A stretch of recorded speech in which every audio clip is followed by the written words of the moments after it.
Laura, thank you. Welcome to T-Town, Bryant-Denny Stadium, where today Mercer and Alabama meet on the gridiron for the first time since 1940. Mercer closes its season. Alabama looking to put it together for a stretch run. Welcome to SEC College Football, presented by Allstate. #1 Alabama, undefeated. And with the playoff in their sights, all they have to do is win out the Iron Bowl next week. That will put them in an SEC championship game in their 4th consecutive college football playoff. For Nick Saban, nobody's done that. Welcome, everybody. Tom Hart alongside Jordan Rogers. We'll get to Coach Kublik in just a moment. It's really simple for Alabama to win another national title. All they have to do is win. Yeah, and really simple to look forward to next week in the Iron Bowl if you were a little weak-minded, but that's not the case tonight. Auburn forced 5 turnovers, against Mercer. So this Alabama football team not overlooking this Mercer game in anticipation of getting to the playoff. It is kind of unbelievable that Mercer will play at Auburn and at Alabama in the same season. They hung with Auburn early this year back in September. Alabama won the toss. The Tide will receive as Alabama looks to get off to a good start in a game in which they are heavy favorites. No chance for a return for Alabama. And here we go with quarterback Jalen Hurts. A school record 21 career rushing touchdowns for Hurts. He's completed 60% of his passes this season. Came in as a great weightlifter, and all he does is win. It's all in the family for Hurts. Played for his dad. His brother was on the team and also a college football player as well. Wonder how long we'll see Jalen Hurts on the field today. 11 touchdowns to just 1 pick. He'll start with Damian Harris behind him and a 2 tight end set with Hale Henches and Irv Smith Jr.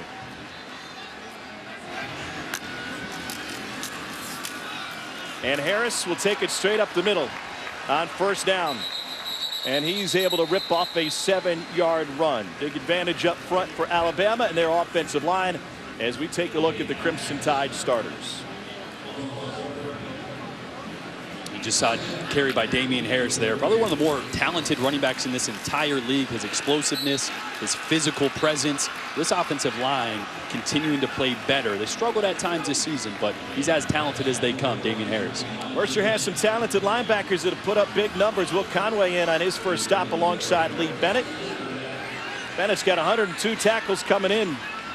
And Conway has multiple double-digit tackle games. On 3rd and 3, Jalen Hurts will scramble for a 1st down. Interesting talking to Nick Saban about his quarterback, Jalen Hurts, his propensity to run. He and his offensive coordinator, Brian Dable, have said, in some practices, you're not allowed to run. Yeah, and that's why we've seen Jalen Hurts develop as a passer. You're going to see the intermediate passing game much more prevalent. You don't want to take the running element out of a guy's game because Jalen Hurts is so good at it. You just want to force him to develop himself and hone those skills. Only 2 yards on that carry for Harris. Stopped by Isaiah Bueller up front. Bueller. As we look at the Mercer's defense. We already called Lee Bennett's name. He's adding to that 102 tackles he came into the game. 103 now. He's all over the field. Mercer will need him big today. So we've got Bueller on the defensive line for Mercer and Mr. Hand on the defensive line for Alabama. Hurts over the middle. First pass attempt is hauled in by Calvin Ridley. They do everything receiver. Brought down by Harrison Poole. That is the 50th catch of the season for Ridley and 41st consecutive game in which he's had a reception. He's big, he's talented. Probably the best thing he does, though, is understand defense. You see him stair step above the linebacker, then flatten back out into that intermediate zone, and a good pass and vision by Hurts. And out of the perimeter, it's back to Ridley again. And Ridley will turn it upfield and pick up the 1st down. It's really amazing the way they're able to move Calvin Ridley around the field to put him in a position to make catches. Yeah, he's really the guy. I mean, the ball isn't spread around too liberally by Jalen Hurts. They know who they're going to go to, and that's why you'll see him inside, outside. They'll do everything from motioning him to bringing him across the formation to find the ball. Back to Damian Harris. Tried to cut back, and he'll take a couple Bears with him and carries that pile for a gain of 7. Easily at the bottom of that pile for the Mercer Bears. They come in at 5-5, 4-4 in the SoCon. They are done after today. This is their regular season finale. No playoffs in the future for Bobby Lamb's team. Came over to birthed this program after decades with the Furman Paladins as both an assistant and a head coach.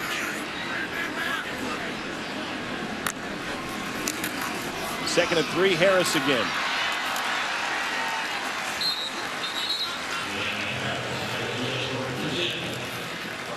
Seven yards that time. There's Bobby Lamb. His son's a quarterback at Appalachian State and having a great season. They're in line for a Sun Belt title, perhaps. Bobby Lamb in his 5th season as a head coach at Mercer.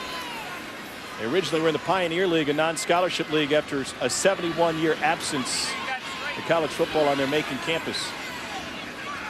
Bo Scarborough has entered a tailback for Alabama. His first touch, and he crawls forward for 3.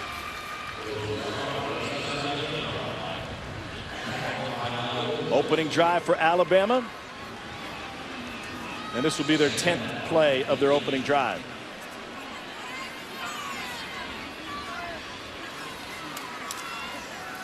Hurts on play action, fires, caught, touchdown, Irv Smith, his 3rd of the season. And a little misdirection by Jalen Hurts. That is stealing right there, Tom Hart. Just faking the outside zone one way, slipping the tight end Irv Smith underneath the formation. That's why this run game, this offense is so dangerous. You key in on the run, play action pass is what Jalen Hurts excels at. You're going to see Irv's going to come across the formation. They're going to fake the zone this way, and that gets the defense. And then it's a nice, easy throw for Jalen Hurts. Great play fake, extension of the ball. J.K. Scott for the point after, and he bangs it through. The senior from Denver on senior day puts Nick Saban's team up 7-0 after the completion from Hurts to Smith, capping a 10-play, 75-yard drive. 12th touchdown pass in the season for Jalen Hurts. Alabama, early touchdown lead.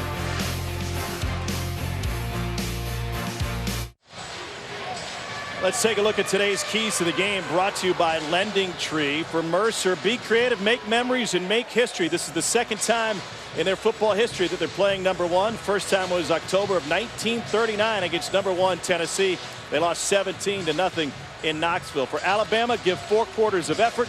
Iron Bowl is up next. Everybody knows that. And accept new responsibilities. Some players shuffling around on both the offensive line and at the linebacker position. We'll get an update on that in just one moment.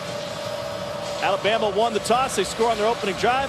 And now Mercer will have a chance. Chandler Curtis and Alex Lakes back to receive for the Bears. This is Curtis, the senior from Calhoun, Georgia.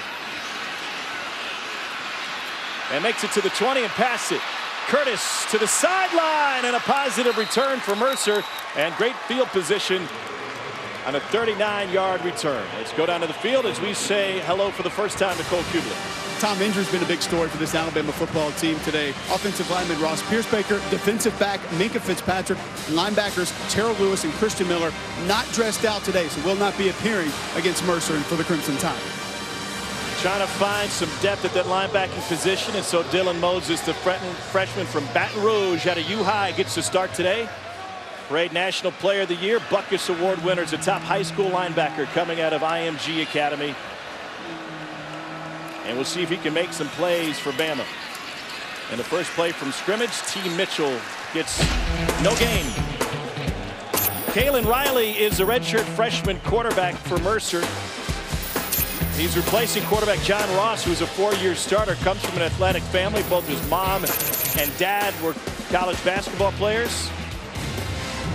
He's one of 17 players in the watch list for the Stats FCS Jerry Rice Award. 13 touchdowns and 7 picks on the season for Riley. He's a big dude, 6'3", 222 at quarterback.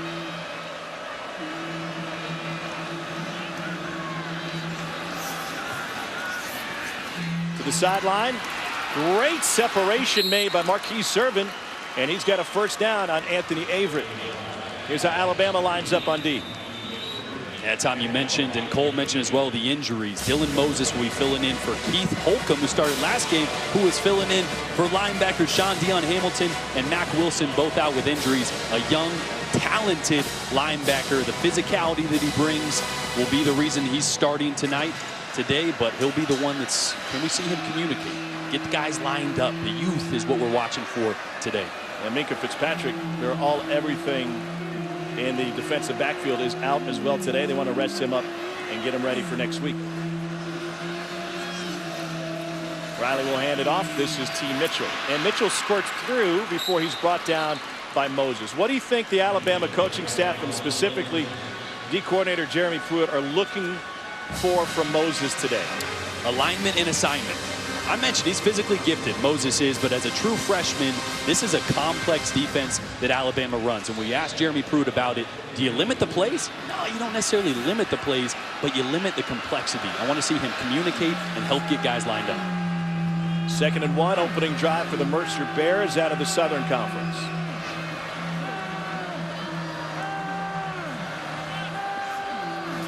Alabama brings pressure from the edge, and Evans and Riley floats it incomplete. Throws it away. Sam Walker the nearest. You can already see Mercer in their strategy take every second of that play clock off. They want to shorten this game, which means aside from that pass right there, we're going to see a lot of T. Mitchell running the football. He's explosive. He's their speed guy, can really stretch the edges. But again, run the football, shorten this game, and a good start to this game for the Mercer offense already. 3rd and short.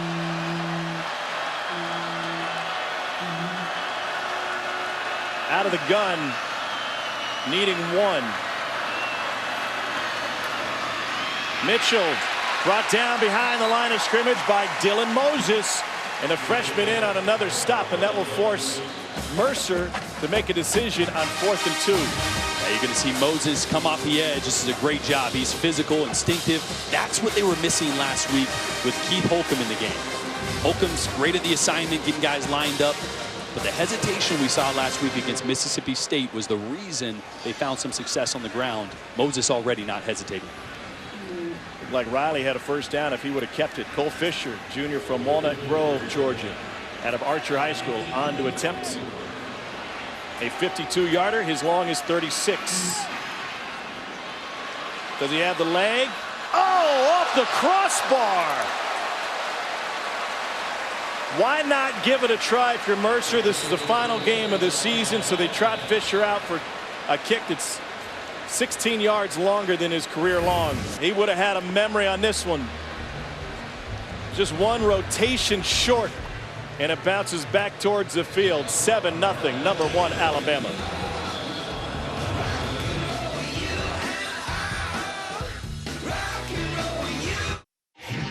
SEC Network Football is presented by Allstate, official protector of college football fans.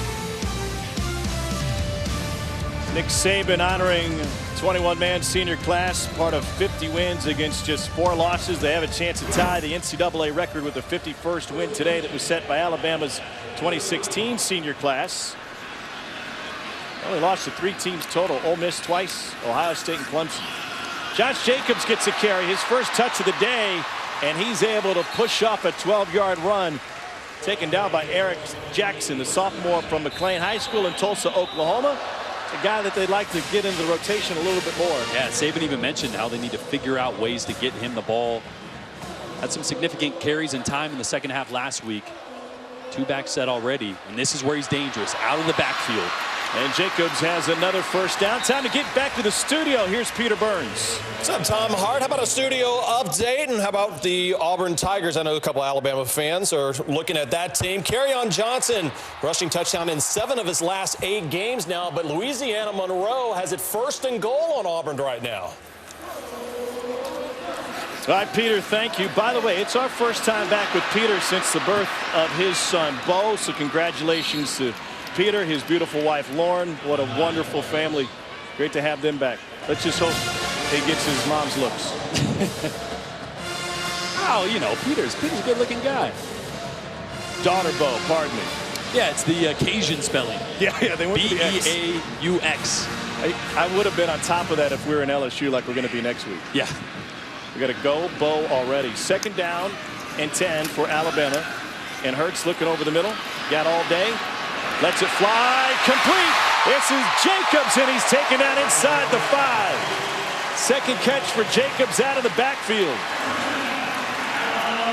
This is where he's dangerous. As mentioned, he could run the football as good as anybody on this roster, but averaging over 14 yards of reception since his time has increased. Hamstring bothered him earlier in the year. He's going to be more and more a part of this offense moving forward. Here's Najee Harris, and he waltzes in for an Alabama touchdown.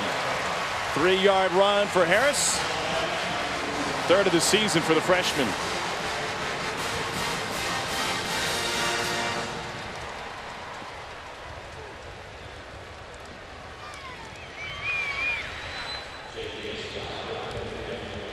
.65 yards on that 5-play drive. Josh Jacobs handling most of it. And J.K. Scott on for another point after.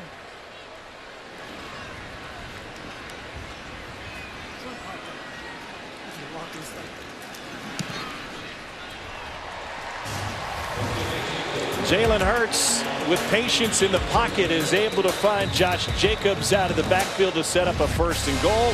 Najee Harris will do the rest of the work. 2-score lead for number 1 Bama.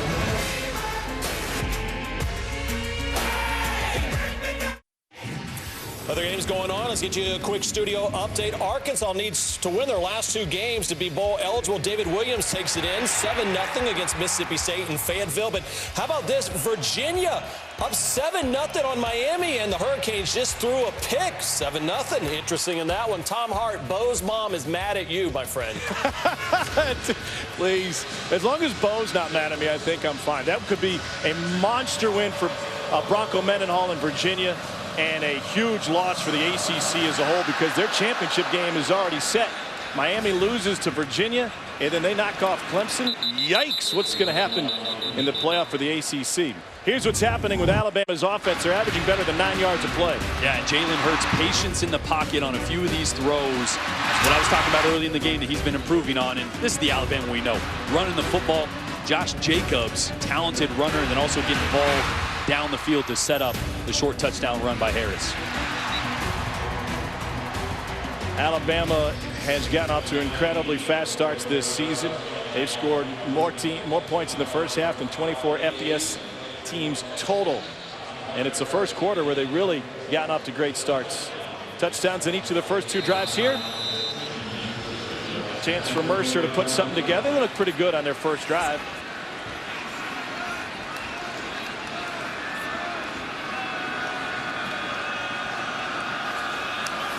Kalen Riley looking into man coverage again, knocked down by Levi Wallace. Had a chance to spend some time with Levi yesterday. What a fantastic individual. The senior from Tucson, Arizona, was unrecruited. You know the story. He came here and at first played intramural football. Told us he still keeps in touch with those guys he played flag football with. In fact, one of them caught up to him this week just to show him and let him know he'd gone out and bought a number 39 jersey. I don't know if I've ever sat down with a more put-together young man. And his story, unbelievable. Mitchell and Leggett in the backfield. This is T. Mitchell.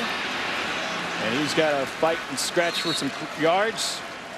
Able to find 3 that time, coming off of a career-high 26 carries in the win against Western Carolina. I mean, Wallace was playing intramural football. There's some guys in the stands out there that go, hey, I was playing against that guy. There's people in the stands who say, I beat that guy. They didn't even win it. That's right. I asked him, did you guys ever lose? He said, yeah, actually, we lost in the semi-championship. How?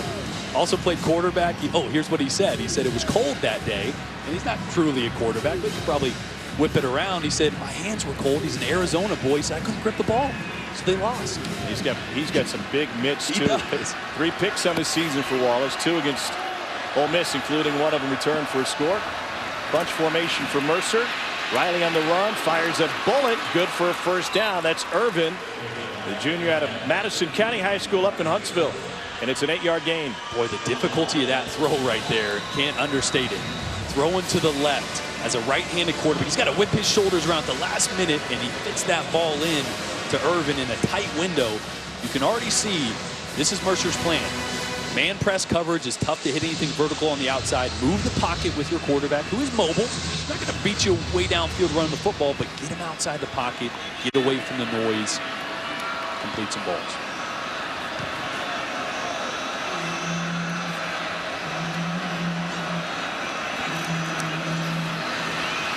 Here's T. Mitchell. Let's go down to the field and check in with Cole.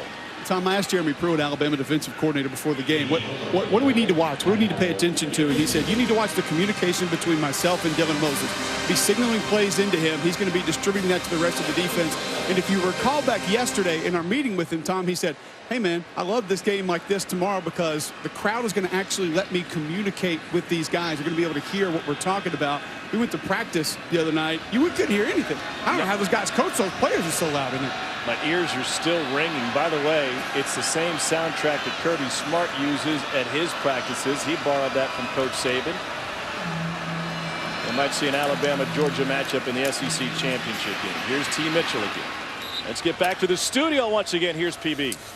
Tom, everyone's looking forward to the Iron Bowl. Maybe Auburn too much. 4th and goal for the Warhawks. Louisiana Monroe, a little razzle-dazzle. They tie it midway through the first, 7-7. Sometimes you bite into that cupcake and it's got something in the middle that you didn't expect. That is true. How about that, though? A little razzle-dazzle. That's something I expect to see a little bit out of Mercer. Last game of the year on the road at Alabama. Dial up some of those trick plays you've had in your back pocket all year. It fits the MO of Bobby Lamb. For years and years he's done that. And a little bit of shifting here. They'll go Wildcat out of this formation sometimes. Instead, Riley takes it. We'll move the pocket again. We'll try to scramble for it. And picked up the first down on a run of 5. Benefit of getting your quarterback outside the pocket. I was down on the field earlier talking to Trey Lamb, the quarterback coach for Mercer. This is becoming their 3rd down play. Get Kalen Riley outside the pocket, some rub routes out of a bunch, try to create separation and tight man coverage, and if nothing's there, use your feet to pick up a few. Riley's used to hearing the voices of Lambs in his head. He played for his head coach's brother at Calhoun High School. That was Hal Lamb. And another Lamb as his quarterback coach. And Bobby is the head coach. Little option pitch. Here's T. Mitchell to the 40. Dylan Moses, another stop for number 18. Coming out of IMG Academy, he was number 5 in ESPN's 300. Rated as the number 1 athlete and the number 1 player coming out of the state of Florida. Coaches on this staff say he was probably one of the most physically ready linebackers they've ever had come in. Transferred early in the spring, and this last spring was dominating guys from the get-go, taking on linemen in the gap, in the hole. So just the mental side of it that he's catching up on the more game experience he gets. I love that idea that he showed the physicality early. On 2nd and 7, nothing doing there. But if you come out as a true freshman linebacker and you run your first inside drill and you cause people to raise the eyebrows, you're doing something right. Yeah, usually those freshmen, their eyes are really wide that first couple practices. You're usually not coming up with some authority and smacking some veteran O linemen. That's what Moses was doing. The talent they knew he's always had. With the injuries at linebacker, he's continuing to grow and get more experience out there. First 3rd and long for Mercer. This is a 3rd and 9. They converted 2 third downs on this drive. Play clock is at 5. 4-man rush for Bama. On the run, lobbed, incomplete. Missed opportunity.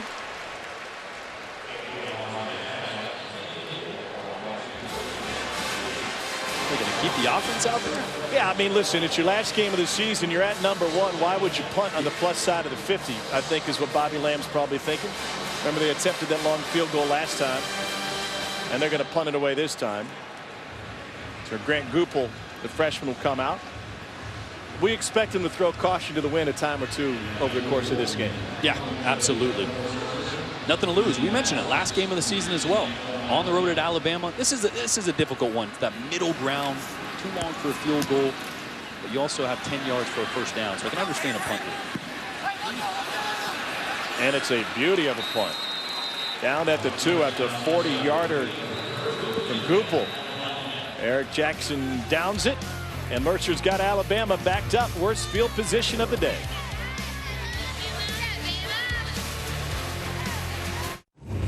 Well, talk upsets. Let's take you back to the NCAA tournament. 14 seed Mercer, 3 seed Duke with Jabari Parker. Mercer was down 1 at the half. Only 3% of the 11 million ESPN brackets picked this upset. Mercer closed on a 20-5 run. They danced away to the second round. At the time, that was the 1,176th program win for Mercer basketball. That was only 191 more wins than Coach K had at the time. Coach Lamb gave his football players a day off. A bunch of them piled into some of the 17 buses that the school president rented to drive the students up to Raleigh to see that monumental upset. Bo Scarborough rips off 3. Only 3% of 11 million brackets had Mercer winning that game against Jabari Parker, Quinn Cook, Coach K, and Duke. Mine did not. Neither did mine.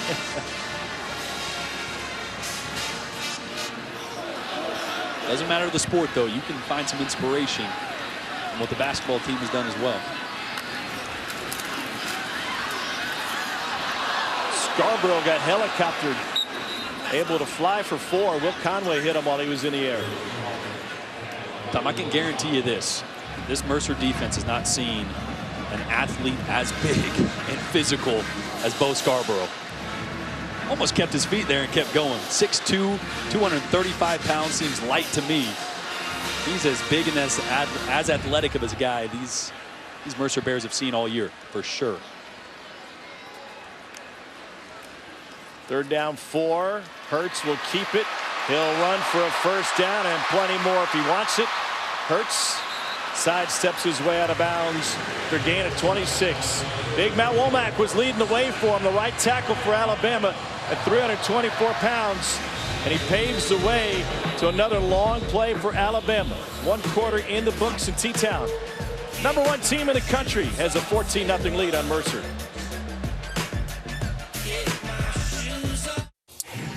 Another quick studio update. Bama's so good, sometimes they beat you 2 weeks in a row. Look at what's happened in Mississippi State. Arkansas, Brisson Guidry with the recovery. 14-0 for the Hogs. And Jared Stidham against Louisiana Monroe. Bad. Ill-advised pass, interception. Auburn does have the ball back, though. Back to T-Town. I'd like to see more advised passes in the game of football. Don't like those ill-advised ones. They usually get picked. Here's a look at the college football playoff rankings, the top 10 teams. Penn State's got Nebraska later today. Ohio State could be one of those teams that sneaks in at the end. We'll take a look at the top 4 and the top 6 a little bit later. Hurts with a pump and go. Wide open is Calvin Ridley. And Ridley will win every foot race. It's a 66-yard touchdown pass.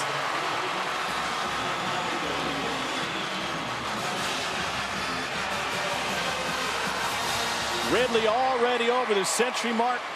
Hurts has thrown 2 touchdowns. It's the 8th career 100-yard game for Calvin Ridley, the junior from Fort Lauderdale, tying Julio Jones for 3rd in school history.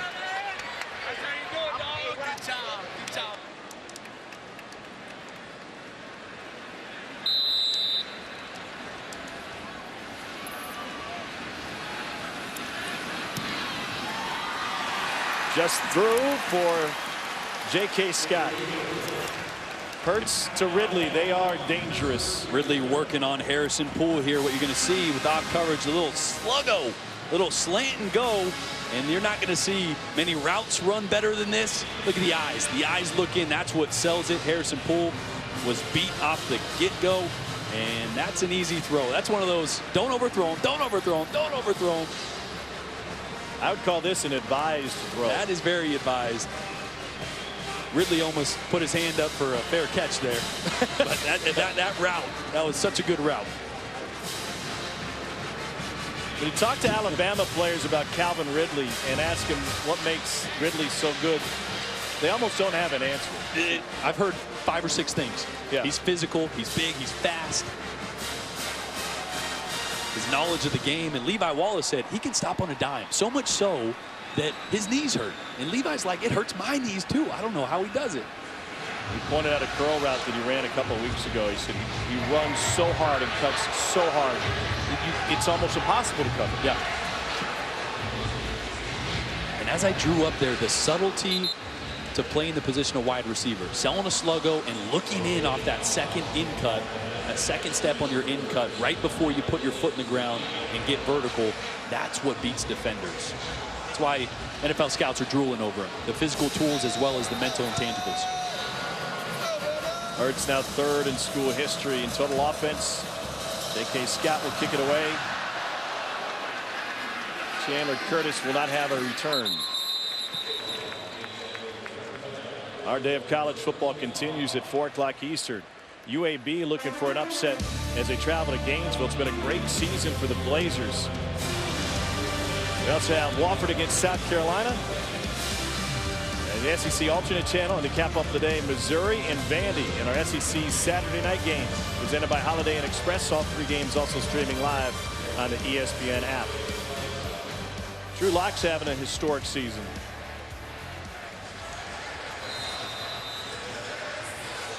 He's got his name with another touchdown pass with some of the elites in SEC history. He's going to have a chance to go at that 40 mark. To be the most touchdowns ever by an SEC quarterback in the season. Andre Woodson. Riley on the play action. Intercepted by Alabama and Hootie Jones. On senior day, Jones has his 2nd pick of the year.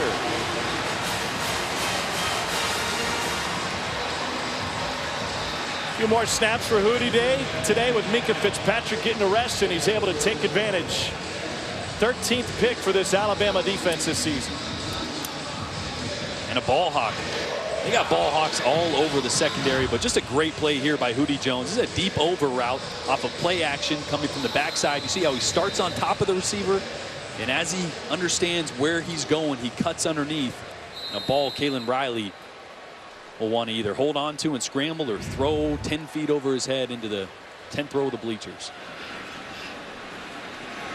We've already seen 4 different running backs for Alabama. It's Damian Harris again, the starter, back in. And he pounds out 8.5 yards. Eric Jackson with the stop. Alabama offensive line operating without Ross Piercebaker. Piercebaker injured last week against Mississippi State. Maybe out a couple of weeks. J.C. Hassenauer in at left guard. Senior getting his first career start on senior day.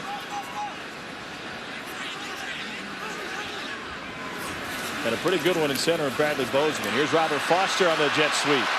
And Foster takes it inside the 15, inside the 10. 24-yard run. Cole, what do you got? Tom, you mentioned J.C. Hassenauer making his first career start. What a luxury, though, for Alabama to have a guy who's been around the program, been inside the system, been coached by Brent Key the past few years, to be able to insert. We see so many teams that have to go with true freshmen and redshirt freshmen that just are not ready to play. I thought he struggled the first few plays against Mississippi State last week, but then really had a good game after that. And he's got some big game playing experience in his past. He's looked great so far today. Yeah, Hassenauer is one of those guys who got his red shirt burned in a similar scenario, filling in for Ryan Kelly against A&M his freshman year. Jacobs in again for his 2nd touchdown. 7-yard touchdown run for Josh Jacobs. The first for Jacobs, and Hurts has already thrown 3. That goes down as a pass.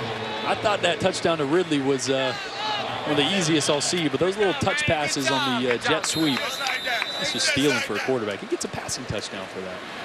Isn't that nice? Yeah. I don't know why we didn't have that in when I was playing. Stat stuffers. I could have used it. That's it. That's a pass. Ball moving forward out of the hands of Hurts. And Josh Jacobs untouched into the end zone. 4-score lead.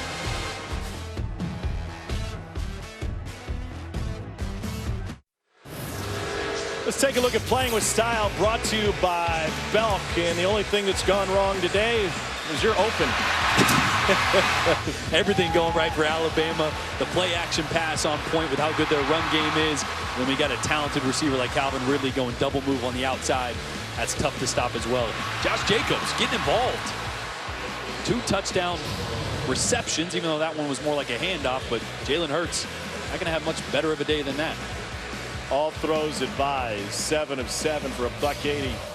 You were kind of joking that we might see Tua Tagovailoa in the third possession. We'll see just when they'll go to the backup quarterback. We will go to the #1 man in the studio. Here is the new father, Peter Burns. Thank you, Tom. Hey, remember that talk about the U is back? Wesley Corso says, not so fast, my friends. Virginia with the ball, 14-0 over the Hurricanes. And, oh, by the way, Wisconsin up 7-0 on Michigan after a punt return.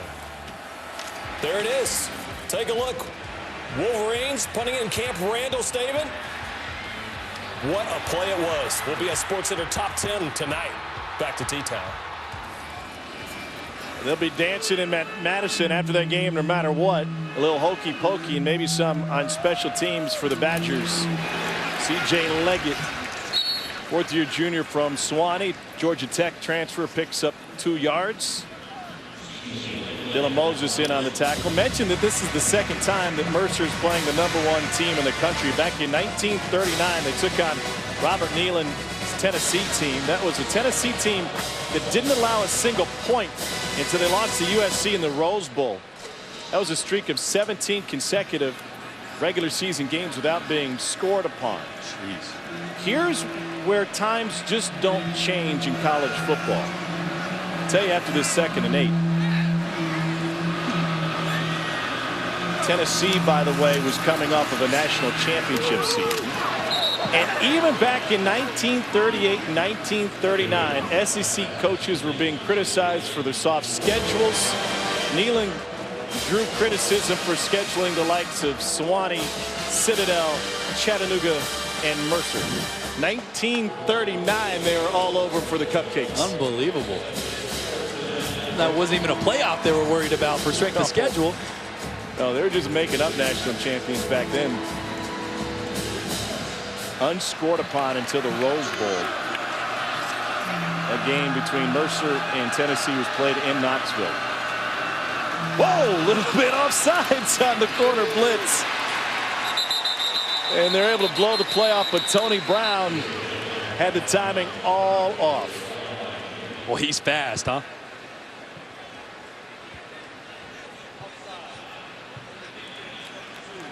Five-yard penalty. Replay, 3rd down. You see Tony Brown from the nickel position coming in flying from the top of your screen here. He almost does time it up. Just a hair offsides on that one. Lee Hedrick and his crew were not going to miss it. No. Everybody in the stadium saw it. 3rd and 3 now. You see if they go back to getting Kalen Riley outside the pocket on this one. It's been their trend on 3rd down.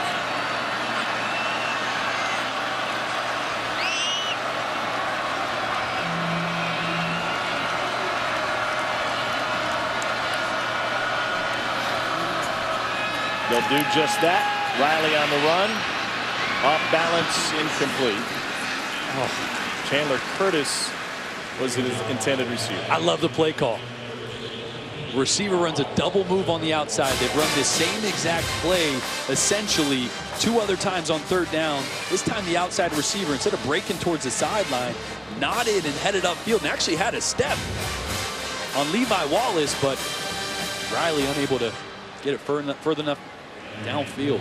We had practice on Thursday, and that was the exact same route that Jalen Hurts and Calvin Ridley hooked up on late in practice. And Hurts, right after the play, was diagramming to Ridley where he wanted him to run that route to flatten it out a little bit to get to the sideline.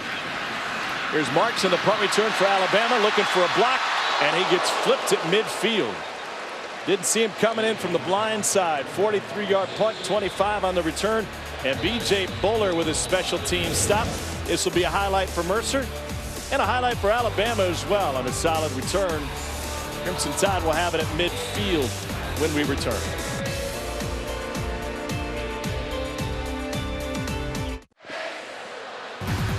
ESPN app is the kind of best friend you would take a family portrait with. Stream every ESPN and ABC college football game live at home or on the go. You'll get access to scores, news, and highlights all season long. Download the ESPN app to start streaming now, including UVA trying to knock off Miami. And Alabama's made a change at quarterback. Tua Tagovailoa, a freshman from St. Louis High School in Hawaii, is in the game with 11:51 to go in the 2nd quarter. And he will hand it off to Bo Scarborough. Here goes Bo inside the 10. Eric Jackson knocks him out of bounds after a 43-yard scamper for Scarborough. And a huge block coming around the corner by J.C. Hassenauer. We talked about him making his first career start on senior day. Power there coming around the edge and blowing a hole for Bo Scarborough. Hassenauer came out of East Ridge High School in the Twin Cities of Minnesota as the #1 center prospect in the country. At guard today, Bo again, and he gets stuck after a gain of 1. If that's not a testament to Alabama's depth with the former #1 center prospect, and he's your backup making his first career start as a senior. So Tagovailoa, 5 touchdowns against the Pitt. Got in early in the Tennessee game. He's seen a handful of snaps already this season. His high school coach, Cal Lee, coached Timmy Chang. He threw for more than 10,000 yards. Interesting talking about the impact of the run and shoot in Hawaii high school football. Tagovailoa on the run. The lefty hooks up with Henches for a touchdown. It's a 4-yard pass.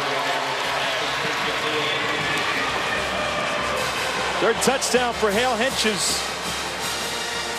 Didn't have to do a ton there. It's a short, easy throw as he stays out there to be the holder.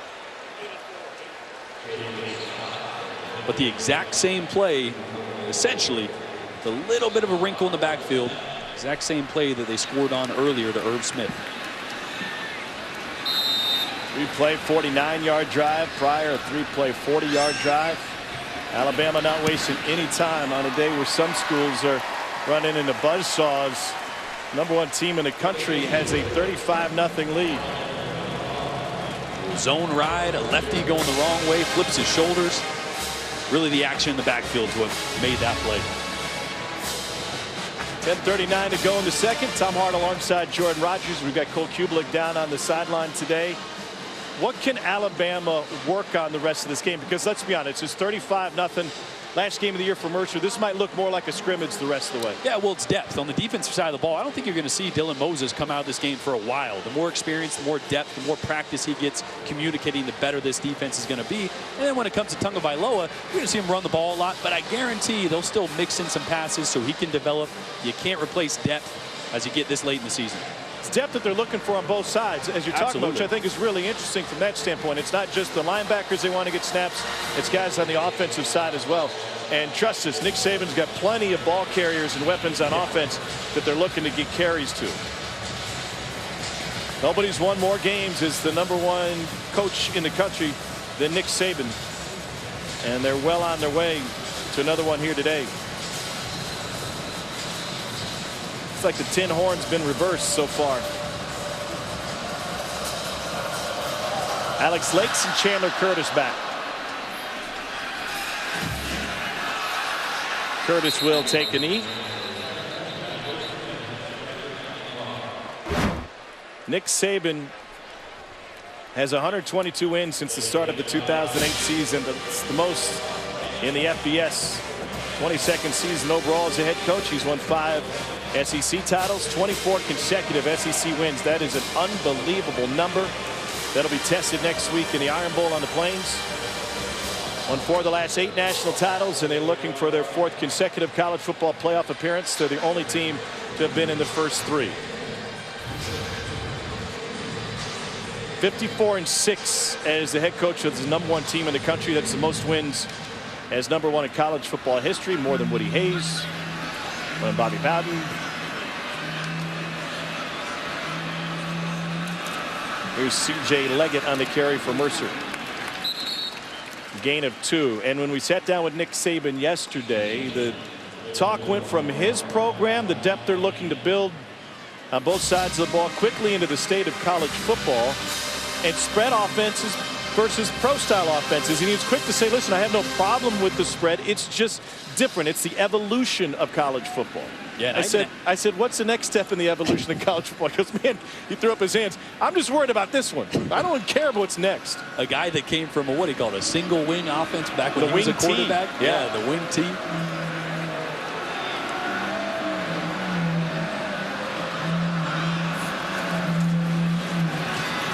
Here's Alex Lakes, the senior, and he's able to pick up 5 yards. I feel like you could just sit and talk football with Nick Saban all day long if you'd be allowed. Yeah, that's what I wanted to do. I came from a pro-style system growing up. I never took a gun snap in high school, very limited gun snaps in junior college until I got to Vanderbilt. So simply I asked him, it's like, all these coaches I talk to say how easy the spread is to implement, how difficult it is for a defense, the binds it creates for the conflict of run pass. I said, why doesn't everybody do it?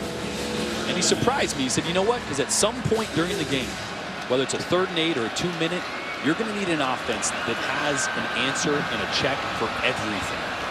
Defenses get very multiple against the spread. Pro-style offense has an answer for everything. Requires a higher level of execution, but that's why teams still hang on to it. On the offense, number 1, 5-yard penalty, remains 3rd down. Lee Hedrick, our umpire today. And Cole, the interesting thing about that is you look back at the background of Nick Saban under Bill Belichick. Defensively, he always wants an answer for every single thing an offense might be able to do. Absolutely, and having an answer to those variables are what's so difficult, especially when an offense is going fast, Tom. The motions before the play, and then hybrid players, tight ends that can be an H-back or a tailback, or wide receivers that can line up in the backfield, makes it extremely difficult just to get lined up and understand what plays to expect and what formations. 3rd and 8.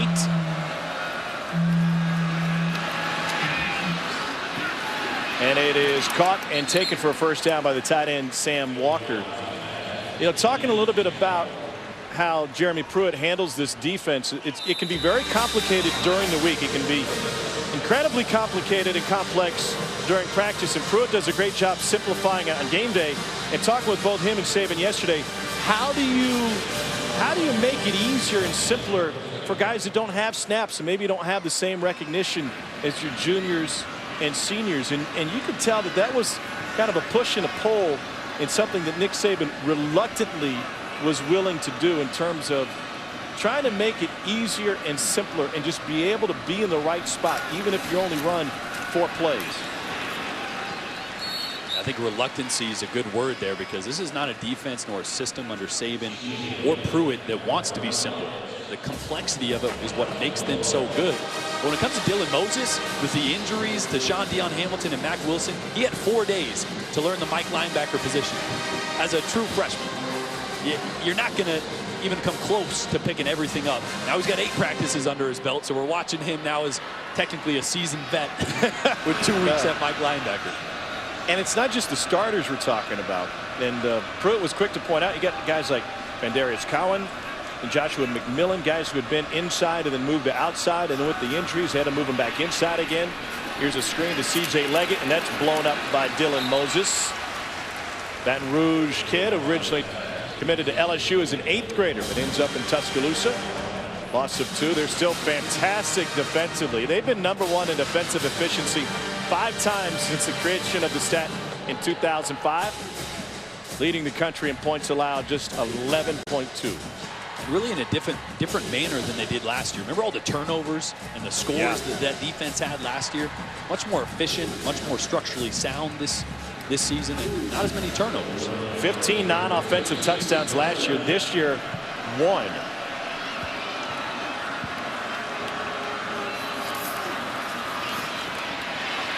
Pressured, and that is floated incomplete by Keelan Riley. Deron Payne was able to bring the pressure.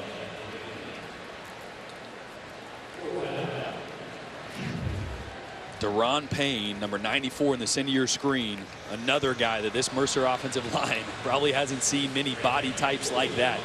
Not huge from a height standpoint, 6'2", about 310, but probably the strongest guy on this entire Alabama team.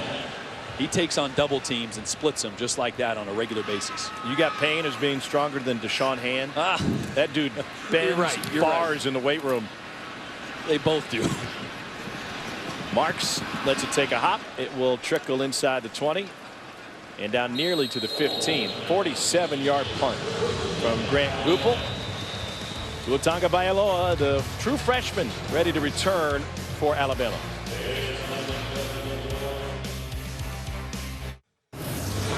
Let's take a look at how Alabama players have it made. Brought to you by Clayton. Catapult Sports, an Australian company, developed beeper-sized monitors.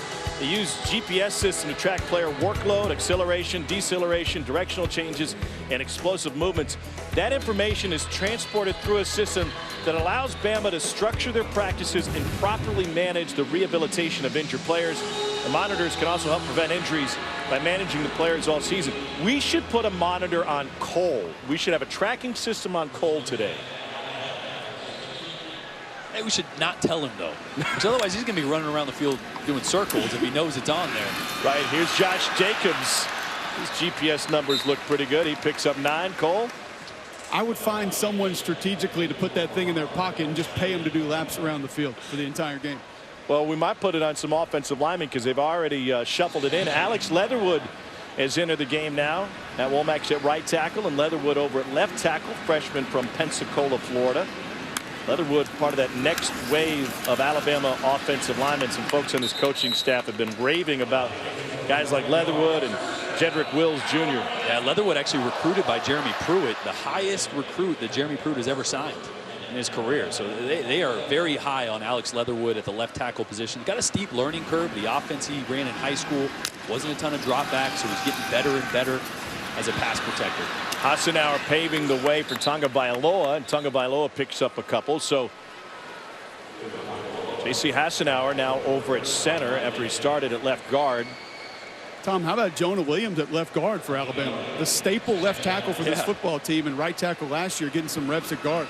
Made his 26th start today. He started every game since he's been on campus. Tonga Bailoa connects with Henry Ruggs. And Ruggs lost the football. Mercer says they have a takeaway. They do. It's their 6th takeaway against an SEC opponent this season. And the Bears having a great field position. Sidney Otiwu with the recovery. Well, we saw the GPS system. Ruggs actually clocked the fastest miles per hour on the entire team. I don't care how fast you run, though. You got to be able to protect the football. And you're right, Tom.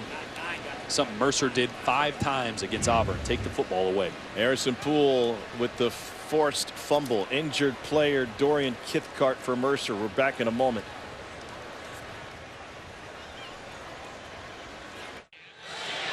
Coming up at the half, you can watch the live performance of the $1 Million Band on SEC Network Plus. Start streaming now on the ESPN app. You met Big Al recently, huh? I did. Can't reveal who's under there, though. Ah, there's nobody under there. It's Big Al.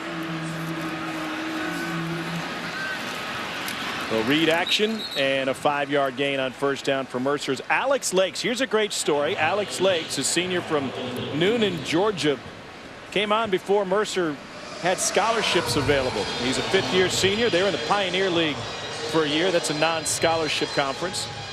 He has a school record 32 rushing touchdowns, and he also has a Mercer record for career rush yards. They knew when they came in as Pioneer League that they were going to get to be a scholarship program at some time. They didn't know just exactly when things were going to open up in the SoCon. But Appalachian State, one of 2 programs that left the SoCon to go to the Sun Belt. And all of a sudden, a doorway opened up for Mercer. And after a 71-year absence, the program was back up and running. App and Georgia Southern both moved up, and that opened spots up. So for 2 years, you must average 55 scholarships before you're allowed to play a Division I opponent. Mercer is now fully vested from a scholarship standpoint. In the SoCon, they have 63. They played their first FBS opponent last year against Georgia Tech. And their matchups this year with both Auburn and Alabama will net them north of $1 million, over $600K. The bus over here today to play this game. Here's Lakes again. And Lakes gets dragged down by Dylan Moses. Gain of 4. All right, this 4th down, they're going to keep their offense out there. Looks like they're going to hurry to the ball here and try to snap it quick. This is where Dylan Moses and his communication comes into play. Keep an eye on 18 right there, directing traffic. Moses had 9 tackles coming in. He already has 7 tackles today. 4th and 1. T. Mitchell in at tailback. Mercer perfect on 4th down this season. And a change for Riley. Play clock is at 4, 3, 2. A shift. Play clock at 0. And a timeout taken by Mercer immediately prior to the play clock running out. Mercer. That is the first short timeout of the half. This will be a 30-second timeout. Well, Miami coming back to tie Virginia. That and plenty more. Let's catch you up with PB. All right, thank you, Tom. Coming up at the SEC Halftime Report, Gene Chizik, Chris Doring, and I will tell you the great story about Levi Wallace. What a story that is, kind of from walk-on to star. How about the Auburn Tigers struggling against Louisiana Monroe right now, gentlemen? Yeah, Auburn needs to crank it up, but Alabama looking good for the most part. Hey, Alabama does not play down to an opponent. I've said that all year. 73 straight wins against unranked opponents. Might be 74. Back to T-Town. All right, Peter, thanks. By the way, the spectacles looking fancy today. Nick Saban simply doesn't lose to teams he's not supposed to lose to. Cole, you and I were talking about this at dinner a couple of weeks ago as Mercer looks at a 4th down here.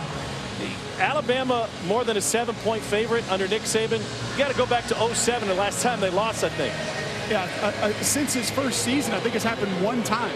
So if you erase that first season here in Tuscaloosa, it's only happened one other time, and that was at Ole Miss. It's crazy to think about how good he's been.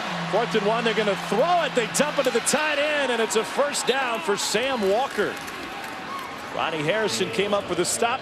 A little misdirection on 4th and short. Like the play call? Great play call. You're going to see the backfield loaded, so everyone's thinking run. Riley sticks it in there. Great little play action. A quick, easy throw to Sam Walker. A big 4th down conversion. I mean, at this point, Mercer, they're going to build off confidence and film to correct off of by moving the football. It's a good, positive drive right now for Mercer. Under 3 minutes to go before the end of the half. Riley keeps it himself. Moses comes in and pops him. Gain of 5.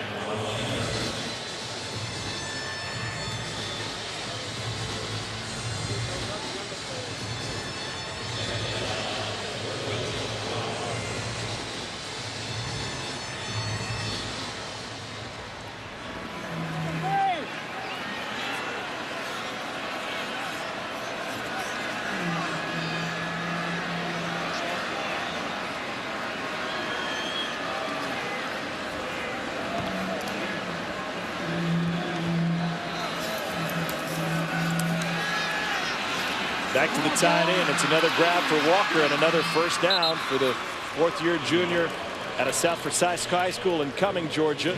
And another stop for Moses. Yeah, look at Moses right here. This Mercer defense uses a lot of different formations, movements, similar to what Auburn does that they'll get ready for next week. Watch him direct traffic. Pointing, communicating. And as the motion comes across, again shifting his linebacker, Rashaan Evans there. It's big time for a young guy. Came in with 9 tackles. He's got 8 in his first career start. Team Mitchell keeps his legs, pardon me, Alex Lakes keeps his legs moving for a couple. Cole? Jeremy Pruitt saying too, Tom, when they get that look to the sideline from the Mercer Bear offense, they are going to change their defense. They're not just going to stay with what they have. They want Moses to look over to the Alabama defensive coordinator, get the new call, and obviously make that change to adjust to whatever Mercer's doing. We touched on this earlier. I loved what he said about coaching defense in the SEC. He said, I love to go on the road because SEC fans are so smart. The stadium becomes quiet when their team has the ball. And that allows me just to holler out to guys and communicate if I need to. Picked off. Second of the game. It's the first for Moses. He has done everything today in his first Alabama start.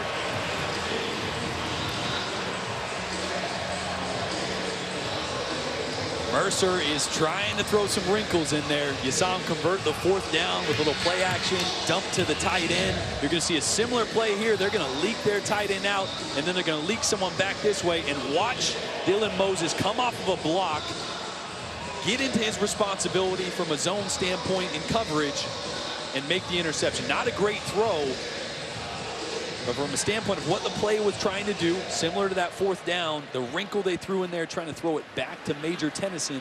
Excuse me, not Major Tennyson. That's Chris Ellington. He's the tight end for Mercer there. That's a great play. And look, he's got the championship belt there. It's a major problem. 8 tackles, 2 for loss, and a pick for Dylan Moses in his first Crimson Tide start. Tagovailoa goes over the middle, incomplete. Lee Bennett was there. Missed opportunity. We're talking about Tua Tagovailoa, and you can't find high school football that's more isolated than Hawaii, right? And in Hawaii, with the June Jones backdrop and the University of Hawaii and Timmy Chang and everything they've done, a lot of those programs run the run and shoot, including the one that Tua came out of. How does that get a guy ready or hinder his development when you come stateside and want to play in an offense like this? Yeah, I mean, for some programs, you could fit right in. This program, not a chance. Night and day difference between the run and shoot, the spread offense. Now, there's some similarities in the RPOs, but what Alabama does here is much more pro style. The protections, the concepts that Tua is going to be reading, the defenses that he'll be reading. And now twice here, just didn't look like he saw the right coverage. He's throwing into single high over the middle. There's a safety there on the last one. An underneath zone player as well. And I don't want to simplify too much. My buddy Andre Ware wouldn't be happy with this, but a lot of times in the run and shoot, especially at the high school level, you're just looking deep.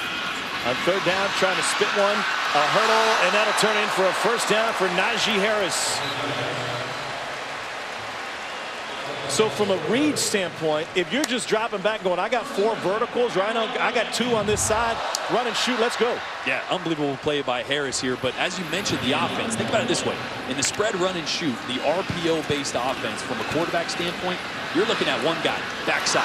I want to see what this linebacker does. Is he going to respond to the run, and I'm going to pull it and throw it? A lot of times you have only 1 or 2 guys you're actually looking at. In this Alabama or more pro-style offense, you have to win the play before the line of scrimmage. You got to evaluate the entire defense because that will change your read. You're looking at all 11, not just 1 or 2 guys. Cali's high school coach, Coach Timmy Chang, who went on put up huge numbers at the University of Hawaii. Tagovailoa has plenty of time, and that time runs out. And he runs out of the pocket. The freshman is able to take it and turn nothing into a 9-yard gain. And I told you, they weren't just going to mail it in and start handing the ball off. These are opportunities for their young players to continue to develop. They're going to take shots downfield. He's not as good of a runner as Jalen Hurts, not as dangerous, but as you see there, still very capable and mobile himself. Hurts was perfect in the first half, 7 of 7 for 180 and 3 touchdowns. Tagovailoa entered early in the second quarter. All Alabama through one half here. 35-0 tied. Let's get to the studio. Peter Burns, Chiz Doring. Take it away, Gabe. Indeed, that is all 3 of us. Hi, hello. Welcome to the SEC Halftime Report. Welcome back to SEC College Football presented by Allstate. Plenty of highlights for Nick Saban's team through one half of play. It was a 3-touchdown second quarter to open this thing up. 35-0 Alabama leading Mercer. What can Alabama work on here in the second half? I think it's continuing to get experience. Dylan Moses in that first half, 8 tackles, 2 tackles for loss, but really it was the communicating, getting guys lined up. You cannot replace experience. Team to get those guys some valuable reps before moving into next week. Tua Tagovailoa played most of the second quarter for Alabama quarterback. We'll see if he gets to start in the third quarter, and we'll see just how deep Alabama might go at that quarterback position before the day is done. Mercer will receive the second half kickoff. 5-5 out of the SoCon. Their second game ever against the #1 team in the country. Coming off of an upset the FCS level last week against Chattanooga. Let's check in with Cole Kubelik.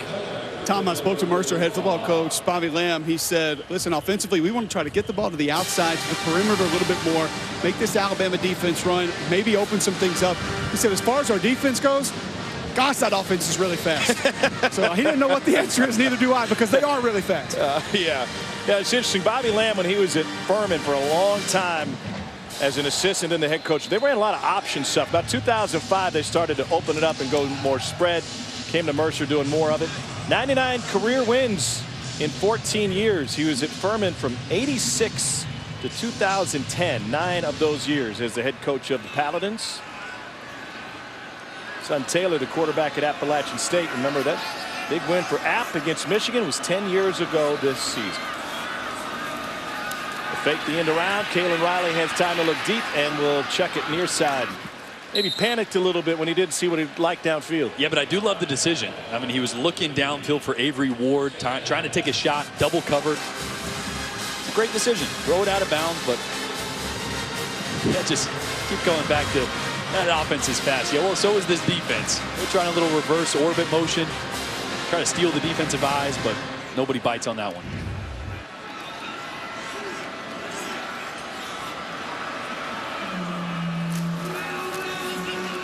T. Mitchell with the carry, and he rips off a first down run. Hootie Jones, who has a pick today, comes up for the stop after a gain of 12.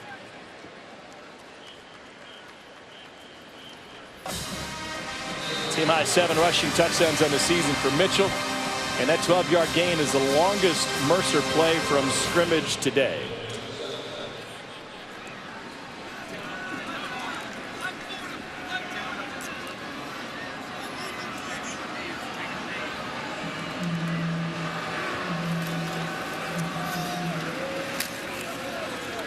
Another carry for Mitchell from Jacksonville, Florida.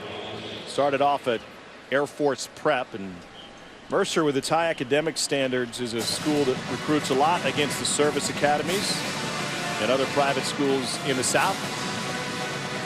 Schools like Wofford and Furman.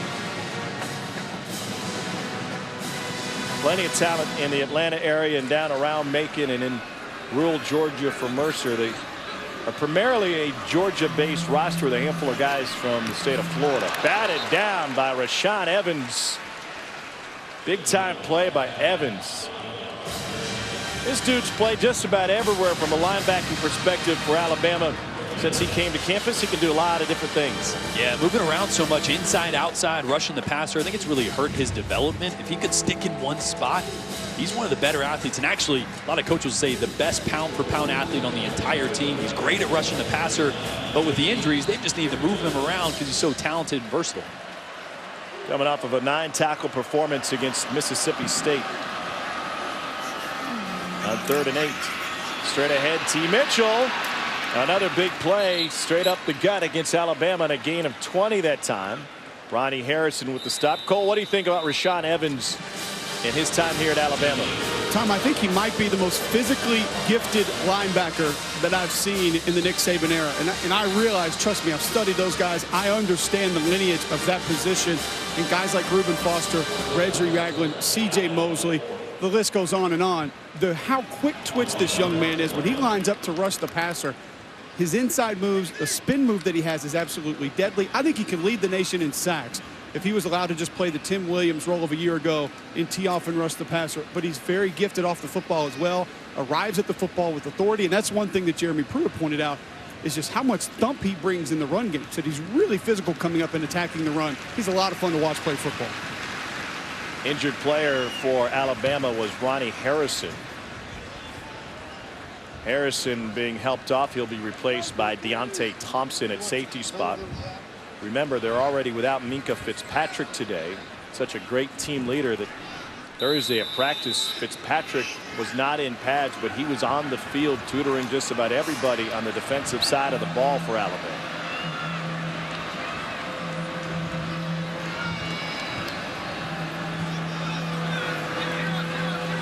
Riley will check it. After another big run by T. Mitchell.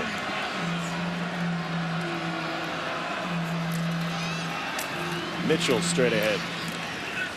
So Alabama's expecting Minkah Fitzpatrick to return next week during the Iron Bowl.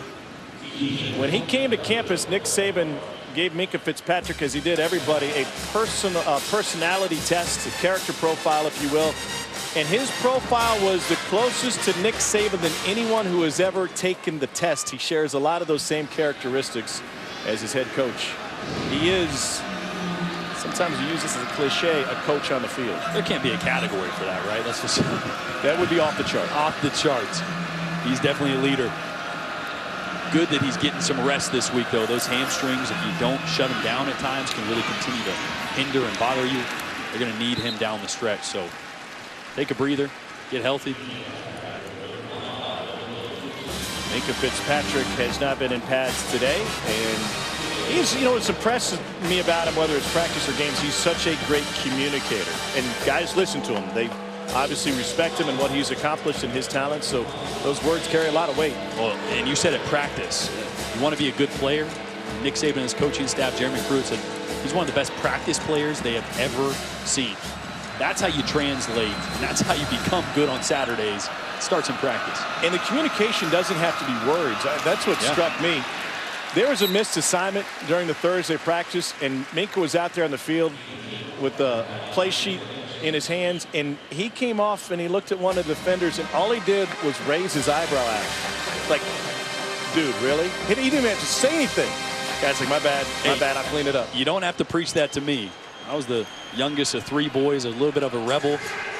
Boy, growing up, my mom would just look at me. She didn't need to say anything. I did something wrong, she wouldn't have to say it. She'd look right at me, give me, we called it the look.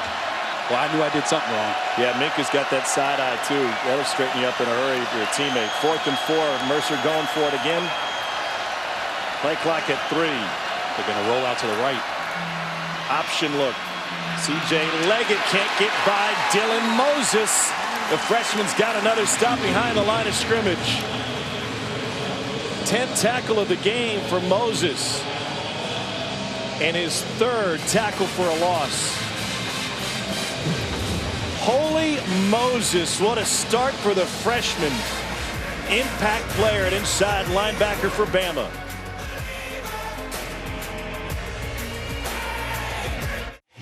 SEC Network Football is brought to you by Pilot Flying J, the official travel center fueling the SEC.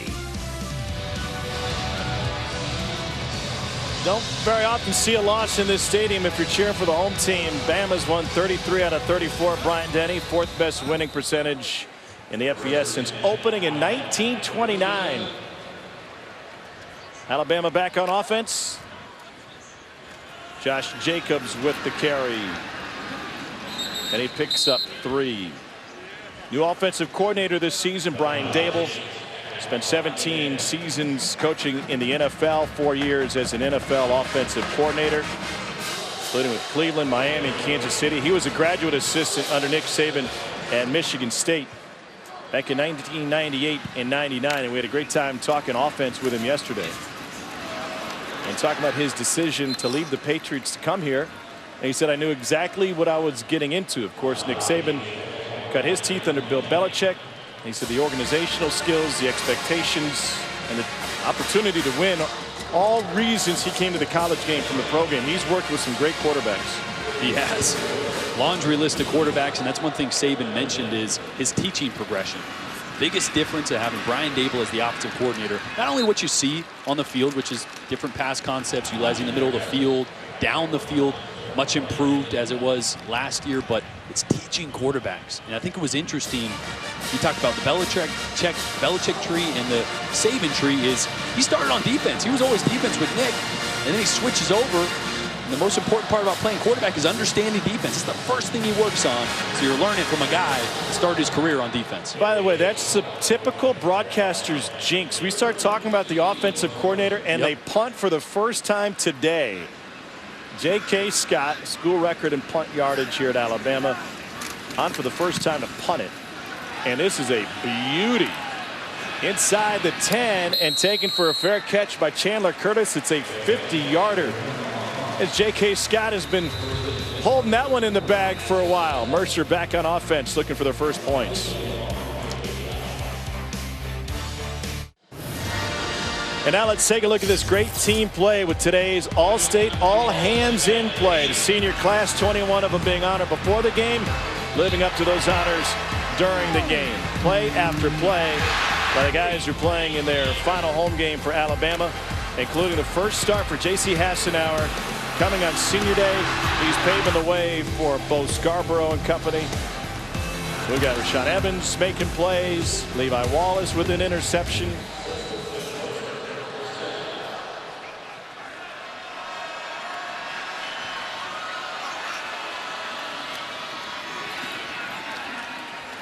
And T. Mitchell picks up a yard. It's a 35-0 game. Cole, what's the mood down there on the Alabama sideline? Tom, I feel like I have been properly welcomed to Tuscaloosa, Alabama, as strength coach Scott Cochran is yelling at me from the top of his lungs on the sideline saying, too many timeouts! Too many timeouts! Let's go! Let's go! That's my best Cochran impersonation that I got right there. There he is with his back to us. He's only 5 yards away from you, Cole. You know, you could move further away if you'd like. I got my earphones in, so I was trying to block him out, and I'm like, dude, what'd I do? He's like, too many timeouts.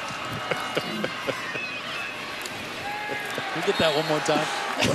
What, does he have a lifting session planned for this afternoon? I think he threw in it. Yeah. In between there, too. So. Hey, you better be careful. If he hears that impression, you might be doing push-ups here in a second. I'm behind the white line, Jordan. Don't worry about it. 3rd and long.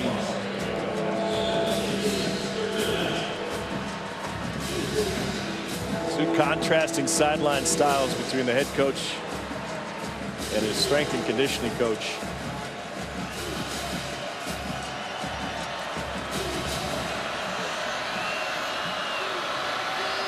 Sam Walker, the tight end, had a big first half. He motions to the right side.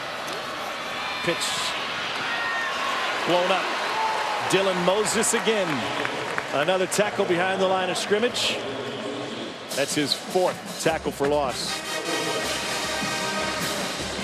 He's got some speed.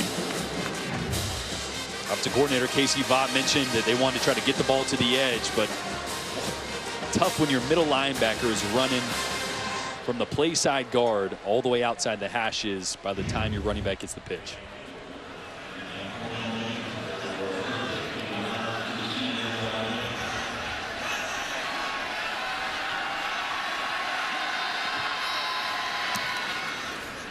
Goupel punts this one away. Alabama's going to have great field position. Did Marks touch it? He didn't think so.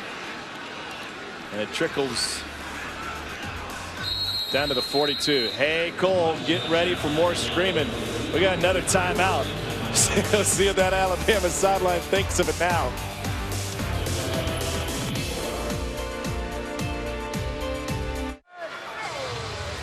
Welcome back to SEC College Football, presented by Allstate. #1 Alabama to go to 11-0. 35-0 lead on Mercer. Our day of college football continues. Coming up next, UAB Florida or Wofford, South Carolina on the SEC alternate channel. And then to cap off the day, Drew Lock in Missouri head to Nashville's West End to take on Vandy. SEC Saturday night. All 3 games also live on the ESPN app. Tua Tagovailoa, freshman quarterback, lobs one towards the sideline, and it is hauled in by Major Tennyson, the freshman tight end, for a gain of 21. So we're talking about Brian Dable, the first-year offensive coordinator, and his teaching skills when it comes to organizational skills. So I think Nick Saban was talking about. He said, listen, our previous offensive coordinator was fantastic on game day. That dude could call a game, but the development in the organization during the week is something that Brian Dable brings to the table that's vastly improved from years past. It's something he brings to the table from both sides of the ball. Have him in collegiate, professional side of the ball. On the defense, most important part about playing quarterback, understanding or winning the play before the snap even occurs. Knowing where to go with the ball. Something that Dable said he preaches. In his meetings, they're interactive. He's calling out things, getting guys up, standing them up, firing questions. He wants to make sure they have an answer for everything on offense. And we've seen it with Jalen's progression. We're getting a little insight on who Tua is going to be down the road. 2nd down 3. Tagovailoa completes it to Devontae Smith for a first down. See what, that ball comes out fast. Tua's got an arm. He's coached some dudes where the ball comes out fast, including Brett Favre. Long time spent with Tom Brady as well, Jake Delhomme and Chad Pennington. That's some. Oh, that's it? That's it. Well, I didn't know there's plenty more, but it's just there's 4 of them. It's interesting talking to him about veteran quarterbacks, especially at the NFL level, knowing what plays they like. They go to the slant here, and that's complete for a first down. Versus college kids. And he said, really, there's no difference. Every quarterback knows what they like and communicates it well. It's not like Tom Brady is more likely to tell me what he likes than Jalen Hurts and Tua Tagovailoa would be. And it was good to hear him say that he learned stuff from his professional quarterbacks and vets that he's worked with, but he continues to learn things from his young quarterbacks as well, what they like, what they're best at, and continues to implement it and fine-tune the approach for each guy. Tagovailoa has to scramble to get back to the line of scrimmage, but comes up a yard short. Do you think that gets guys' attention in the meeting room? If he ever says, well, with Tom, we did it like this, or with Brett, I like to go to this play? Absolutely. I asked him, did those guys pick your brain about Tom? He said, absolutely. I'm always trying to impart some wisdom on how he carries himself as a leader of the team, how he practices. Anytime you spend time around the GOAT, Tom Brady. Yeah. It was a respect thing. He said, I treat my guys like they're professionals, and I've worked with great pros. Leaping grab, back of the end zone, in! A touchdown for Cam Sims, who somehow got his feet down for an 8-yard scoring strike from Tua Tagovailoa.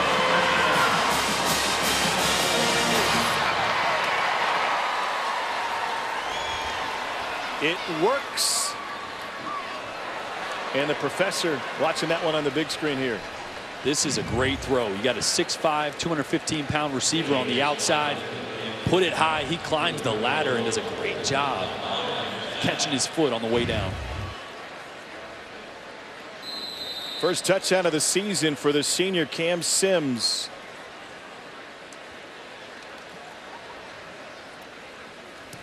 Almost blocked. Great speed on the edge for Mercer. But J.K. Scott remains perfect on point afters today. And we got a flag on the play. Mercer may have jumped to make it that close.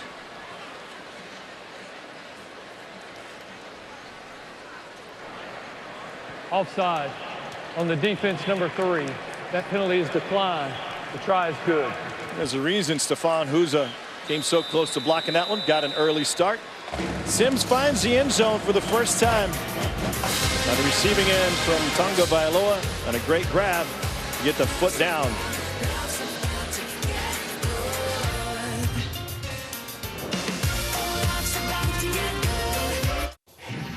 All right, late November football, let's get weird. It's all Kurt Binkert's world, and we're just living in it. Virginia coming up, his 4th touchdown pass of the day. He's 18-19. The Who's up 14 over the U. Back to T-Town.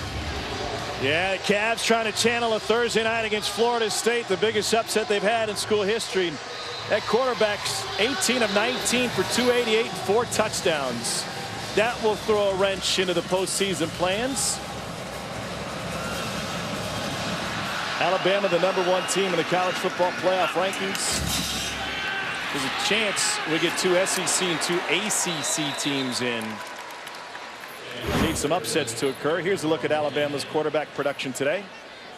Jalen Hurts near perfect, and what I love, we were talking about it, the progression, the teaching of a quarterback. 2 things I want you to watch. The first thing, how patient he is in the pocket. You're going to see this play takes a long time to develop as Josh Jacobs outside releases and then gets downfield. One thing Brian Dable is mentioning, him forcing Hurts to operate from the pocket, and then this is changing the angle of your throw. This is a levels throw, something a quarterback has got to be able to do. Seeing the field 3-dimensionally. If you looked at it from behind, there's not a window there, but when you manipulate the trajectory of the ball, you find openings.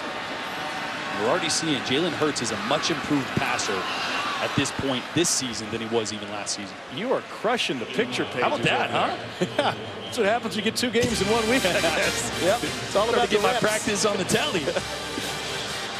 Had a little number there, a little arc throw. You don't know what I'm going to pull out next time. 4:07 to go in the 3rd quarter. Hurts only lasted, I think, a series into the 2nd quarter before they got him out of this one.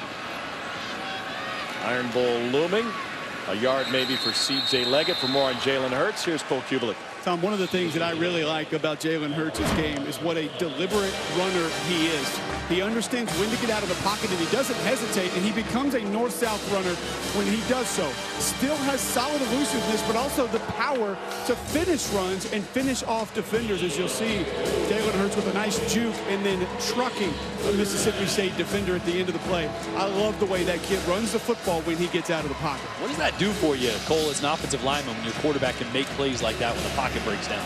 Oh, especially if he's going to be a north-south runner. I think you understand if I keep a hat on a hat, then my quarterback has the opportunity to move past me. Another pick for Bama. Deontay Thompson with his first. Trying to find the end zone.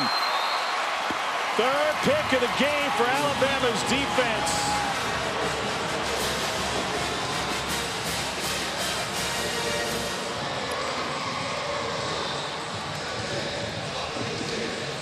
Tip drill pays off. Yeah, Riley trying to find his check down here. Just a little too much heat on that one for C.J. Leggett. And a ball gets tipped up at the line of scrimmage, it usually means one thing, interception the other way. 12 picks coming in, 3 today. And Thompson, the sophomore from Orange, Texas, gets his first. Nice moves. Looked like Jordan dancing on the way to the stadium today. That good? Tagovailoa has a tip and incomplete. We're talking about Jalen Hurts. He's now 3rd on Alabama's career total offense list. John Parker Wilson is 2nd with over 8,000 yards. Hurts has 6,248. A.J. McCarron leads Alabama with 8,969 career.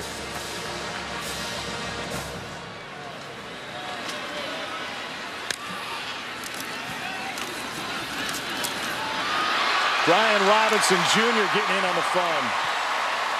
He's got a touchdown. They're going deep. Brian Robinson. This coaching staff says he's probably, maybe, I know this sounds crazy, but the most physical runner on this Alabama crew that they got taking handoffs. He played at a lot of other schools, but he's behind a pretty good backfield right now. Good to see him get some action. 5th different running back Alabama has used today.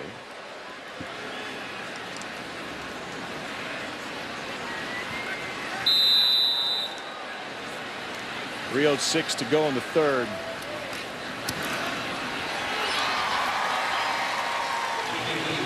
(49-0) Alabama. Over in the Plains, Auburn leads Louisiana Monroe 21-7. Welcome back, Tom Hart, Jordan Rogers, Cole Kublik. So this is all setting the stage for the Iron Bowl. It's going to be a winner-take-all Iron Bowl. Winner of that represents the SEC West. Will get Georgia in the title game and a chance to be in or stay in the college football playoff. How does this game and today's result get Alabama ready? Well, it goes a long way seeing Dylan Moses on the defensive side of the ball playing better. I think our only question marks have been Jalen Hurts passing the football. We saw last week at the end of the game against Mississippi State making a big throw when they needed it most. Now on the defensive side, how do they replace the injuries? We've seen that. This is boiling down to be a good matchup with Alabama finding some identity on defense with their linebackers. Okay, but Mercer is not Auburn. And Mercer's running game and their offensive line and the running back. But here's what I'll say, that the problems, or not problems, the question marks they had about the linebackers and Dylan Moses wasn't physical, wasn't what he was capable of. It was how much could they put in, right? Could they operate their normal defense, not have to simplify against Auburn? You can't afford to simplify and have a shrunken playbook. Got to have everything in there for how dynamic that offense is.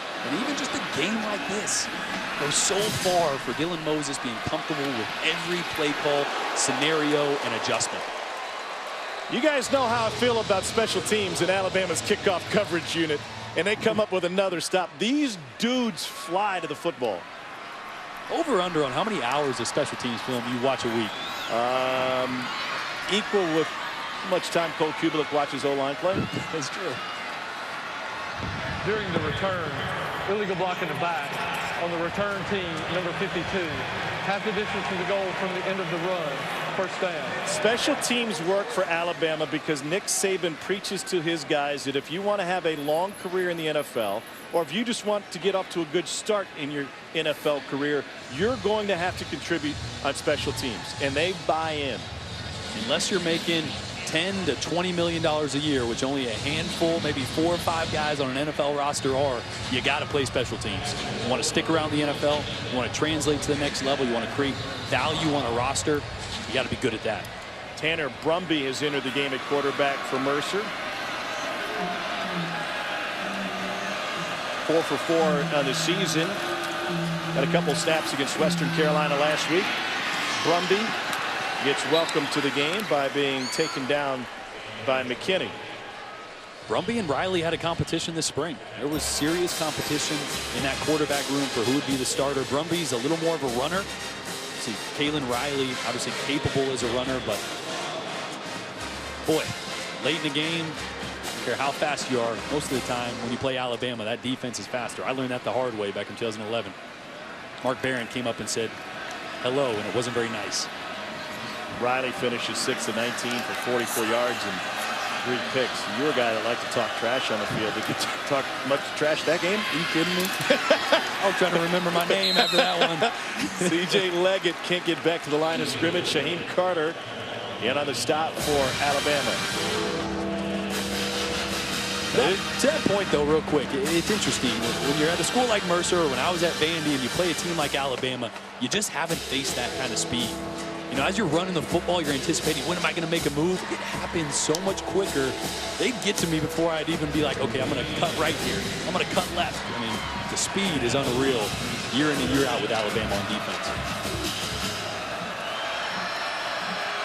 Good chunk of reserves in on the defensive side for Alabama, including Keith Holcomb, who comes up and makes a key stop there. Holcomb had moved into a starting role due to injuries. Also a baseball player and a fourth-year junior out of Tuscaloosa's Hillcrest.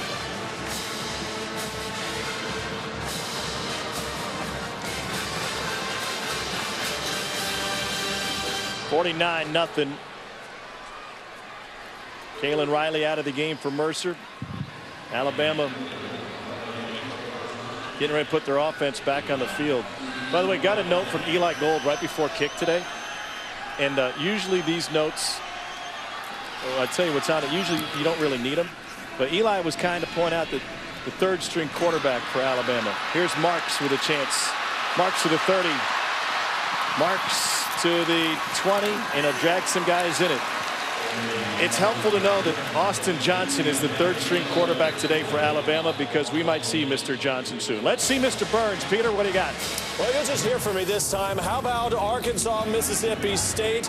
Well, in Europe, they play football, but it's soccer. That's what just happened here. Mississippi State kicks the ball. It's a mad rush.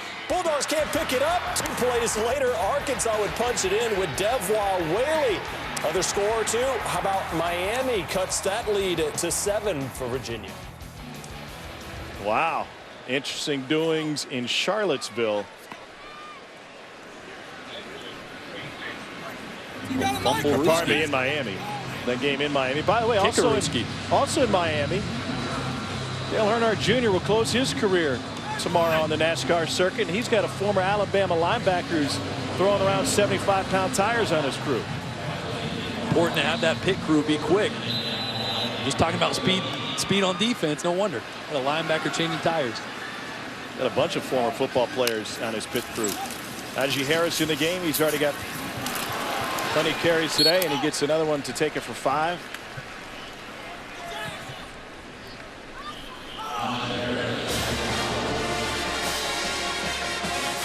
Alabama approaching, well, 451 yards of offense. Approaching 500, I suppose.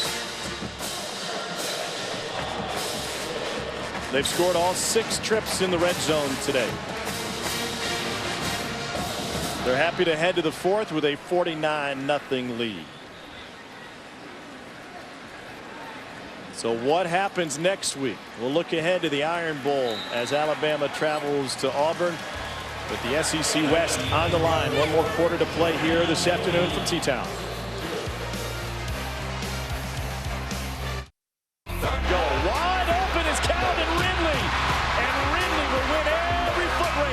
It's a 66-yard touchdown pass. Boy, to bat it down. Big time play by Evans. A touchdown for Cam Sims. Alabama 450 yards of offense, a 49-0 lead. 4th quarter here, and a couple of freshmen in on this offensive line at both tackle spots. 2nd and 5. Tunga Vailoa looks in zone again. Leaping grab. Touchdown, Derek Keith. Everybody's making plays today.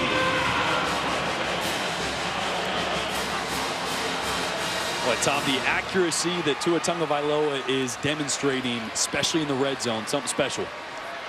Both these touchdown throws over the top were in the perfect spot. This one a little different than the last one. Keith has a step on him, so you lead him a little bit. The last one, Sims, is about even with the guy, so you make him climb the ladder. Throw it up high. It's impressive. Double nickel on the scoreboard for Alabama. You okay with Alabama throwing the ball at this point in the game? Yes, because there's a reason. They're trying to help Tua develop, but from a sportsmanship standpoint, that may be the last we see. I thought I saw that in Saban's eyes. He kind of had that same look he had a time or two when Lane Kiffin was on the sideline. And I don't know if Tagovailoa is checking to that play at the line of Well, I was going to scrimmage. say, you know what you have to be careful with when you got a guy in, and I've been there, and you haven't played a ton of football. Sometimes these are checks. These are options. You have this. It's called an alert. If you come to the line of scrimmage and it's a run play and they're stacked, or it's a pass play and you like your matchup, these are things that are built in and you can attack. So if that's the case, Tua may be getting a talking to on the sideline. Let's just run the play that's called. Well, and let's also be honest. It's not like if they just decided to run the ball that they weren't going to score anyway. All right, well, developing situation in South Florida. Let's take you back to the studio. Hey, guys, remember when I told you it was all Kurt Benkert's world for Virginia and we're all living in it? I lied to you. Looking like a young Jordan Rodgers, the bad pass, Jaquan Johnson takes it to the house, 28 all now down in Miami. Sorry, Jordan, had to do that for you. Wow, throwing shade. I think it's looking like a young Tom Hart with a turnover chain. Another score for Miami's defense. Is real. Wow, Peter, we would call that, whether it was Jordan Rodgers throwing it or anybody else, ill-advised. That would be.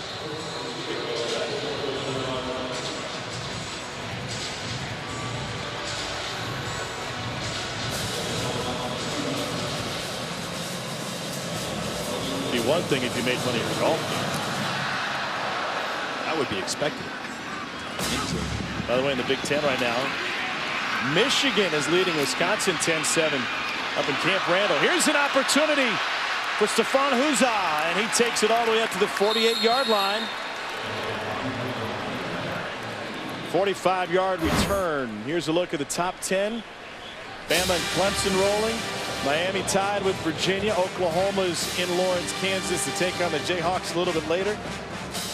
Auburn just scored to take a 28-7 lead. I don't think Kansas is going to get in the way of Oklahoma, but then again, we probably would have said the same thing about UVA coming into today's game against Miami. Tell you what, Wisconsin needs to stop looking at the scoreboard in the stadium. Miami trailing or struggling, that's what Wisconsin needs. They need some of those teams ahead of them to struggle or lose. And they need to keep winning, so stop looking at the scoreboard, take care of that game with Michigan. It'll take care of itself. First carry for Tyree DeVenson today for Mercer. Freshman from Woodstock. Here's a look at the college football playoff rankings as of Tuesday night. Alabama is the 1 seed. Will take on a 4 seed Oklahoma. Chances for Oklahoma and Wisconsin to win out, 26%. That's not a huge number. You think about the opportunities for chaos still remaining in the final couple weeks. Regular season, then championship weekend. And it wouldn't take too much chaos to get 2 SEC teams in. Or perhaps if Miami holds on, 2 ACC teams in. Boy, after last week, I'm tired of making predictions. I believe it. I don't know what's going to happen. I hope there's some chaos. But the way it sits right there, wouldn't it be fun to see Alabama take on Oklahoma? Baker Mayfield against this defense? I don't think that's going to happen. I think we'll see a shakeup somewhere, but 3rd and 2, blitz coming from Holcomb. Devison got by him and is able to pick up a first down. What do you mean you don't see that happening? You think we're going to have more shuffling? I think we could. Let's shuffle the deck and get back to Peter Burns. Well, the Auburn Tigers trying to get right before that big game in the Iron Bowl. No Cam Petway, so how about another Cam? Cam Martin. I guess that's a wheel route. Maybe 41 yards to the house, 28-7. I lead the wide receiver routes to Chris Doring here, guys. Plenty of Cams on the Plains, that's for sure.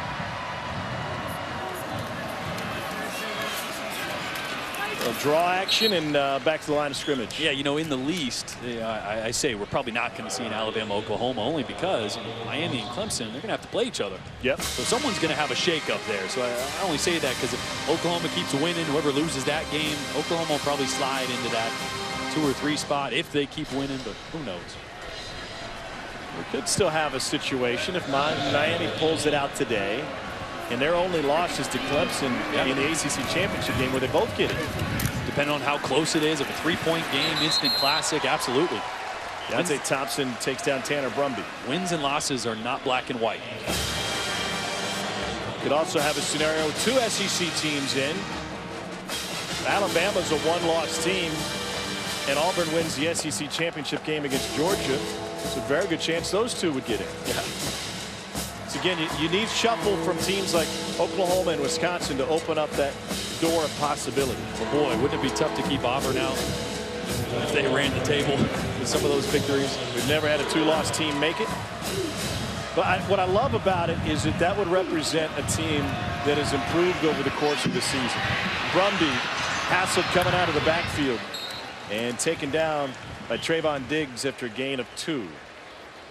And that's really what the committee preaches doing. Wiping the slate clean every single week, evaluating week to week how these teams are improving, who they're playing.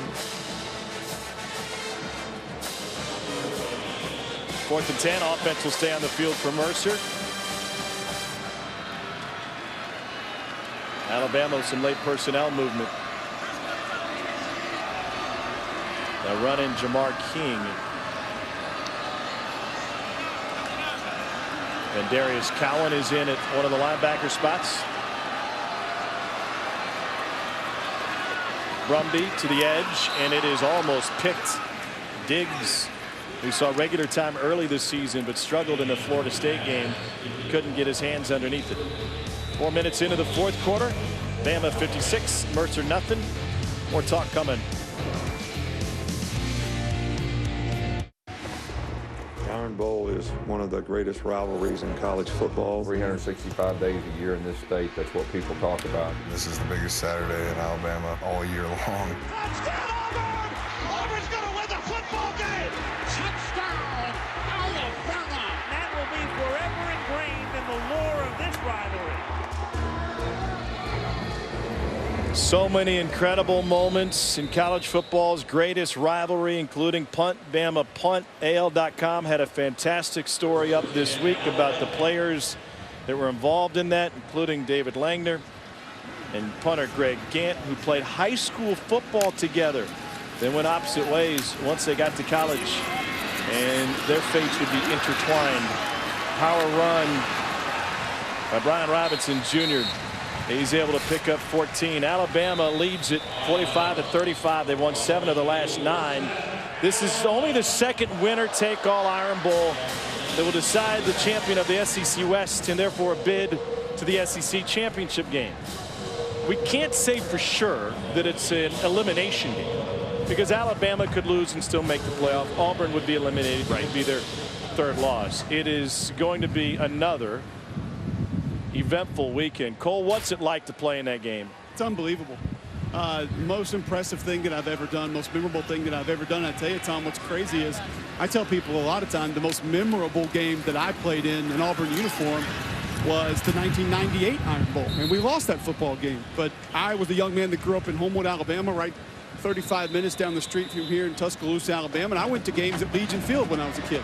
And on the upper deck of Legion Field, it said the football capital of the South. And to me, that's exactly what that stadium was. So to be able to play a football game there, and they were renovating this stadium, and that's why I went back there, and I had the opportunity to play in one more Iron Bowl at Legion Field. To me, the most memorable experience of my college career just because of what that stadium meant to me. Austin Johnson, the senior, is the 3rd quarterback to take a snap for Alabama today. And we know that it will be an impactful game for the participants and the fan bases regardless of what's on the line. But with so much on the line, next week's going to be even more important if that's possible. What's more important than Peter Burns right now? Guys, Jalen Hurts, 11 straight FBS wins. The guy who has the most, Alex Hornibrook. What a dime that was. Wisconsin up 14-10 over Michigan right now with about 3 minutes to play in the 3rd. Wisconsin trying to remain undefeated. Get to that Big Ten title game. That was a rip. You liked it? Oh. And, you know, when it's a lefty, it never looks really good. But the ruling on the field is a fumble recovered by Mercer. 1st down. Ronnie Clark coughed it up and recovered by Malik Fleming. His first fumble recovery of the season, and that will give Mercer the football now. So Austin Johnson comes in for a couple of snaps for Alabama, and the reserves turn the ball over. 6 fumbles. Mercer has now taking advantage of against an SEC opponent. Isn't that pretty cool? Pretty good. I mean, for a team like this coming in here, who cares what the scoreboard looks like? Guys are still out there making plays. You know, they went Hoosiers. They went Gene Hackman on that game at Auburn. Yeah. Their coaching staff said, listen, guys, it's a 100-yard field, 53 1/3 yards wide. Goalpost same height and width as ours. We're just going to get out there and play football. They put their pants on one leg at a time, just like us. I've heard that. I've heard that before.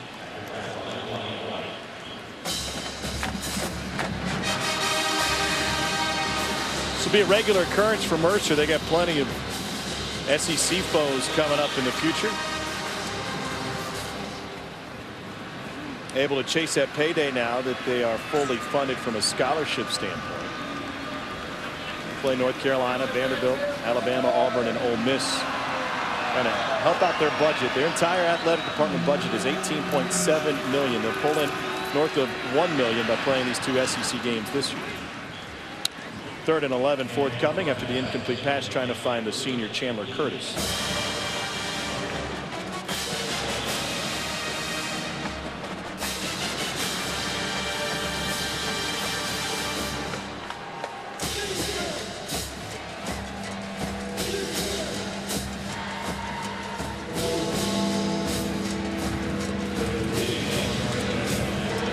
Brumby 0 for 2 through the air for Mercer thus far today. His best game this year was against Jacksonville earlier. He went 3 for 3 for 14 yards. He's the backup quarterback to Riley, who left after his 3rd interception.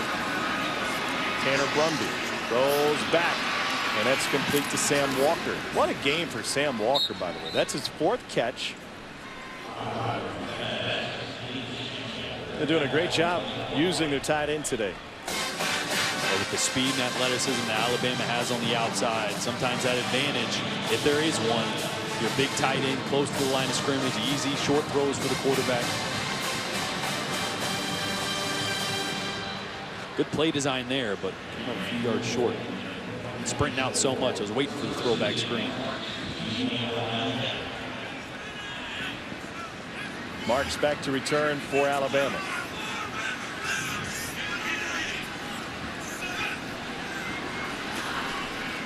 Grant Goupel punts it away for Mercer, and Marks will let it go. Steven Nixon, their long snapper, will down it inside the 5. Couple of great punts from Mercer today. That's a 50-yarder off the foot of Goupel.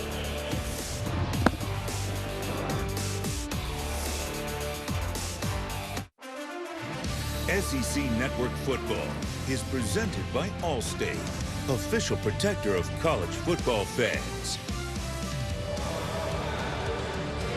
A couple of highlights for Alabama. It's the 2nd time in school history the Tide have 6 passing touchdowns or more. It's the most since the Southern Miss game November 11th of 1950 when Alabama threw 7 touchdown passes. Austin Johnson at quarterback for the Tide.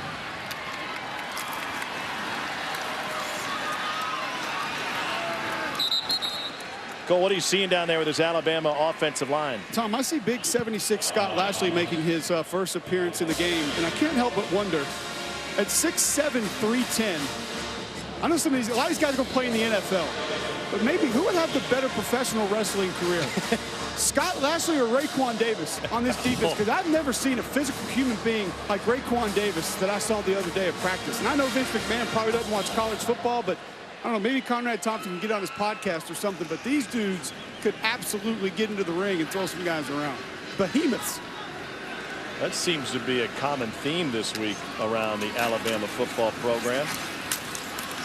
How about the tweet that went out from Christian Miller featuring the look on Randy Orton's face when the Undertaker came out of a flaming coffin to come back in the ring?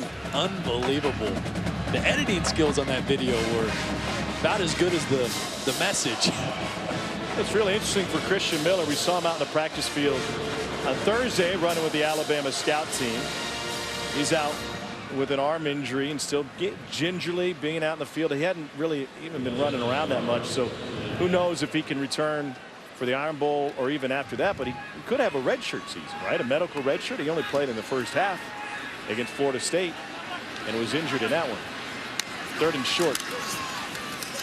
And Alabama's able to pick up the first down. By the way, this time of the season, as we start to look over a team's entire body of work, and we check out their resume, right, to get to the rankings, and the College Football Playoff Committee looks at that, how can you fairly judge Alabama's demolition of Florida State?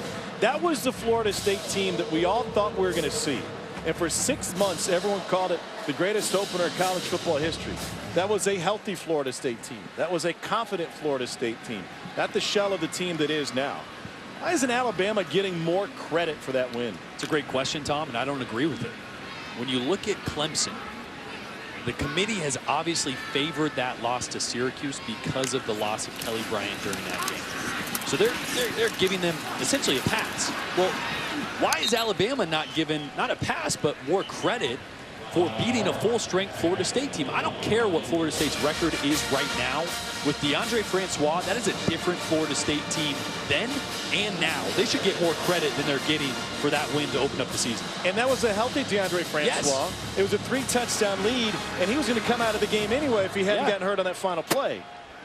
It was a 24-7 win in Atlanta. I just don't see how that's different than giving Clemson a pass for not having Kelly Bryant in. Then they should award more of a strength of schedule, more credit to beating the Florida State team that was full strength with their quarterback than judging who Florida State is today and saying, oh, that win wasn't that great. You sat in with the committee, the mock selection process a couple months ago.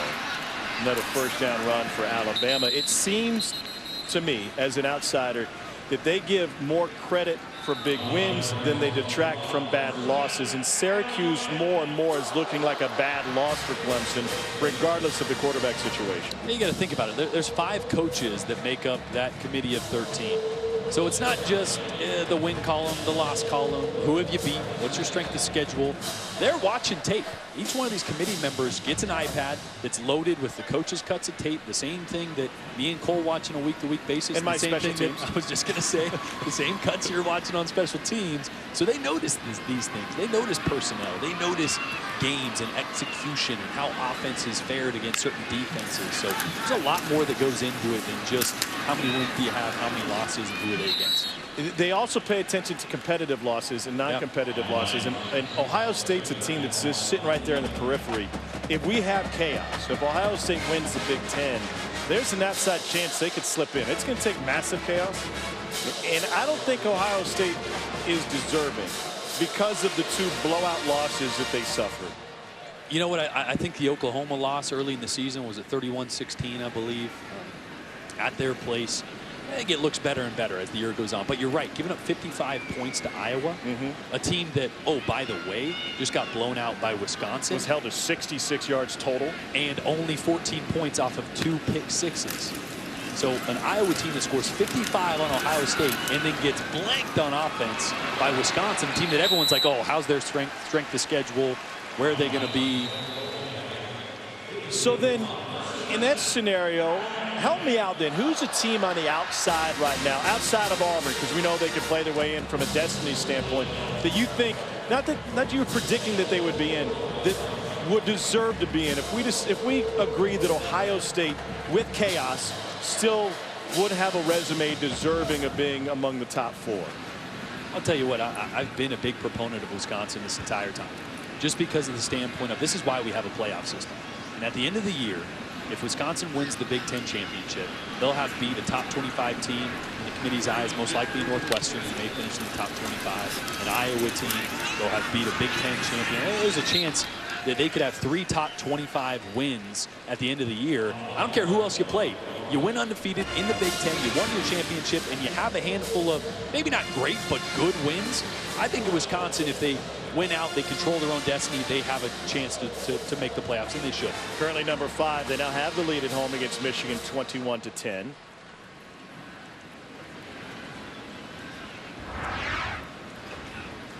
Let's not forget, by the way, Clemson still has a very good South Carolina team on the schedule.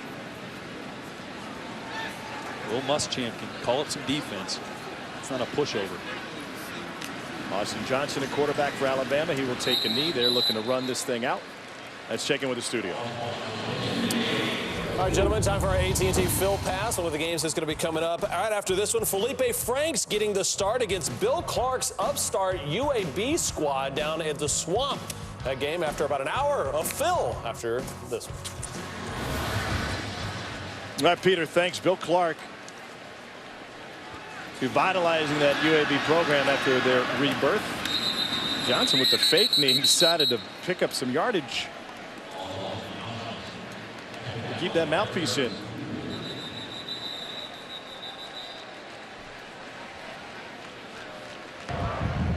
Timeout. Alabama. That is their first charge timeout of the half. 44 seconds left in this one. We're going to pace some Bills back to Tuscaloosa in a moment.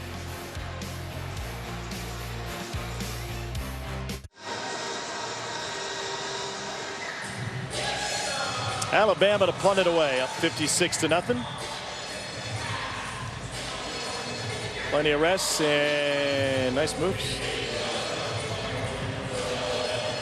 Bobby Lamb will have exit interviews with his seniors early this week. Send the team home for Thanksgiving, then get right back at it. This is their season finale. They had a good season, big upset win against the Catamounts, the top 25 team in the FCS last week. They're going to have a great team coming back next year. Boomer of a punt. That was fantastic. Call it a 54-yarder. Going to give you a chance to ruminate on how great that punt was. Think about that while you're watching these commercials. ESPN, home of the New Year's Six and the College Football Playoff. Alabama #1 in the college football playoff rankings. Nick Saban's team looking to return for the 4th consecutive season. Nobody made it to the first 3 except for Alabama. And continuing the trend that we talked about earlier, Nick Saban's team quite simply doesn't lose games they're not supposed to lose. The consistency with this program is remarkable. The excellence. Once again, in our meeting yesterday, Nick Saban dismissed the word expectations. He said, you know, they're out of whack here. They're out of whack a lot of places. You allow 50 yards rushing to a Mississippi State team that ran the ball 56, 66 times. And, wow, what's wrong with your defense?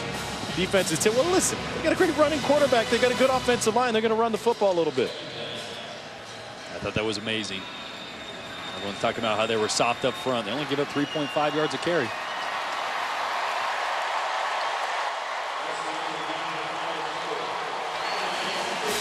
Another win for Jalen Hurts and a 73rd consecutive win for Alabama against an unranked opponent, tying the Florida Gators under Steve Spurrier and company for the longest streak in the AP poll era since the 1930s.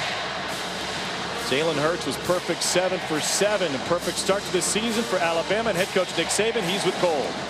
Coach Saban, describe what you learned about your football team today. Well, you know, we wanted to come out here and build some momentum for the next week's game, and I thought we did that. So, you know, we got things that we can improve. We got to play a lot of players today, but guys competed to a standard, which is what we wanted to try to get. You mentioned next week's game. Based on your experience, what does Iron Bowl week mean to you? Man, I tell you what, it's great for the state. A lot of great fans on both sides, a lot of passion. Best rivalry I've ever been involved with. Thank you, Coach. All right, thank you. Tom, back to you. All right, Cole, thanks. And a rivalry that means even more this season. For the second time, it's an all-in Iron Bowl. The winner wins the West, and the winner will have a leg up on a college football playoff berth. Minkah Fitzpatrick and some of the great players on defense didn't even play today, but Jalen Hurts did. He started. He was 7 for 7. That earns him a visit with Cole Kubelik. Jalen, how did you feel about your performance today? I mean, I think we did a good job as an offense. Got to protect the ball a little better. I had two fumbles we lost, but I think we did a good job of executing for the most part. How has this offense grown the most over the course of this season, in your opinion?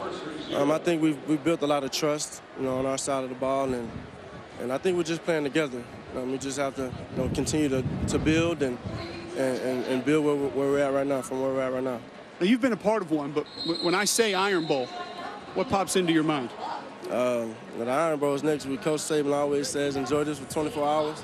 So I'm going to enjoy this one and get ready for them when 24 hours is up. You're going to take those 24 hours and then you'll worry about it. Yes, sir. Jalen, thank you so much for the time. I appreciate it. Congratulations. Tom, back to you. All right, Cole, thanks. 56-0 win for Alabama, and Jalen Hurts was fantastic. He was efficient. Didn't see a ton of him, but we saw what we needed. He was mobile. He was accurate. Didn't have an incompletion today. Patient in the pocket.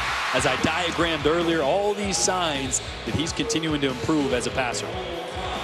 Jalen Hurts goes 7 for 7 for 180 and 3 touchdowns. That double move for Calvin Ridley was a 66-yard touchdown pass. This counts as a pass to Josh Jacobs, who takes it in from 9 yards out. Tua Tagovailoa came off the bench to go 7 for 11. Pretty good numbers combined, 14 of 18 with 6 touchdowns and 0 picks for the Alabama quarterback duo. They even got to the third. Was done. So Alabama goes to 11-0 on the season.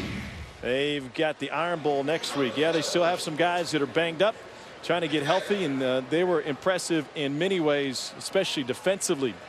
Tom Hart alongside Jordan Rogers. Dylan Moses got the start at middle linebacker today. They were looking for a more athletic middle linebacker to make plays, to run the defense. I don't know that he made any mistakes today. No, when you flip on the film Mississippi State, you saw some hesitancy at the linebacker position. Keith Holcomb was hesitant. When Dylan Moses came in, he's aggressive. The talent, the physicality has always been there. It's just about understanding what's going on, getting guys lined up, and you can't replace the experience that he was able to garner today, even again if it's against a lower opponent that you're going to face next week. But he was aggressive, the talent.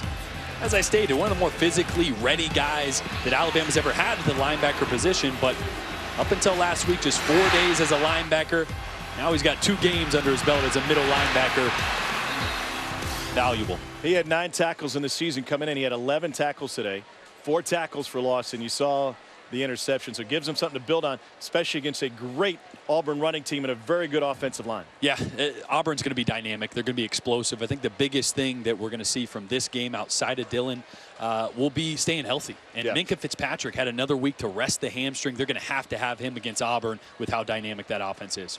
So Alabama stays undefeated. The Iron Bowl will decide who represents the West in the SEC championship game. They're trying to add another line to their national championship flag. The banners fly high and proudly here in T-Town, and it looks like they're on the way to another historic season. Coming up next, UAB and Florida. Screaming good game for the young fans here at Bryant-Denny Stadium. Alabama with 530 yards of offense, a 56-0 victory. Plenty more football to come before we get you to the next game. Plenty of time for the guys in studio to earn their paychecks. Let's get you back to PB, Chiz, and Doring.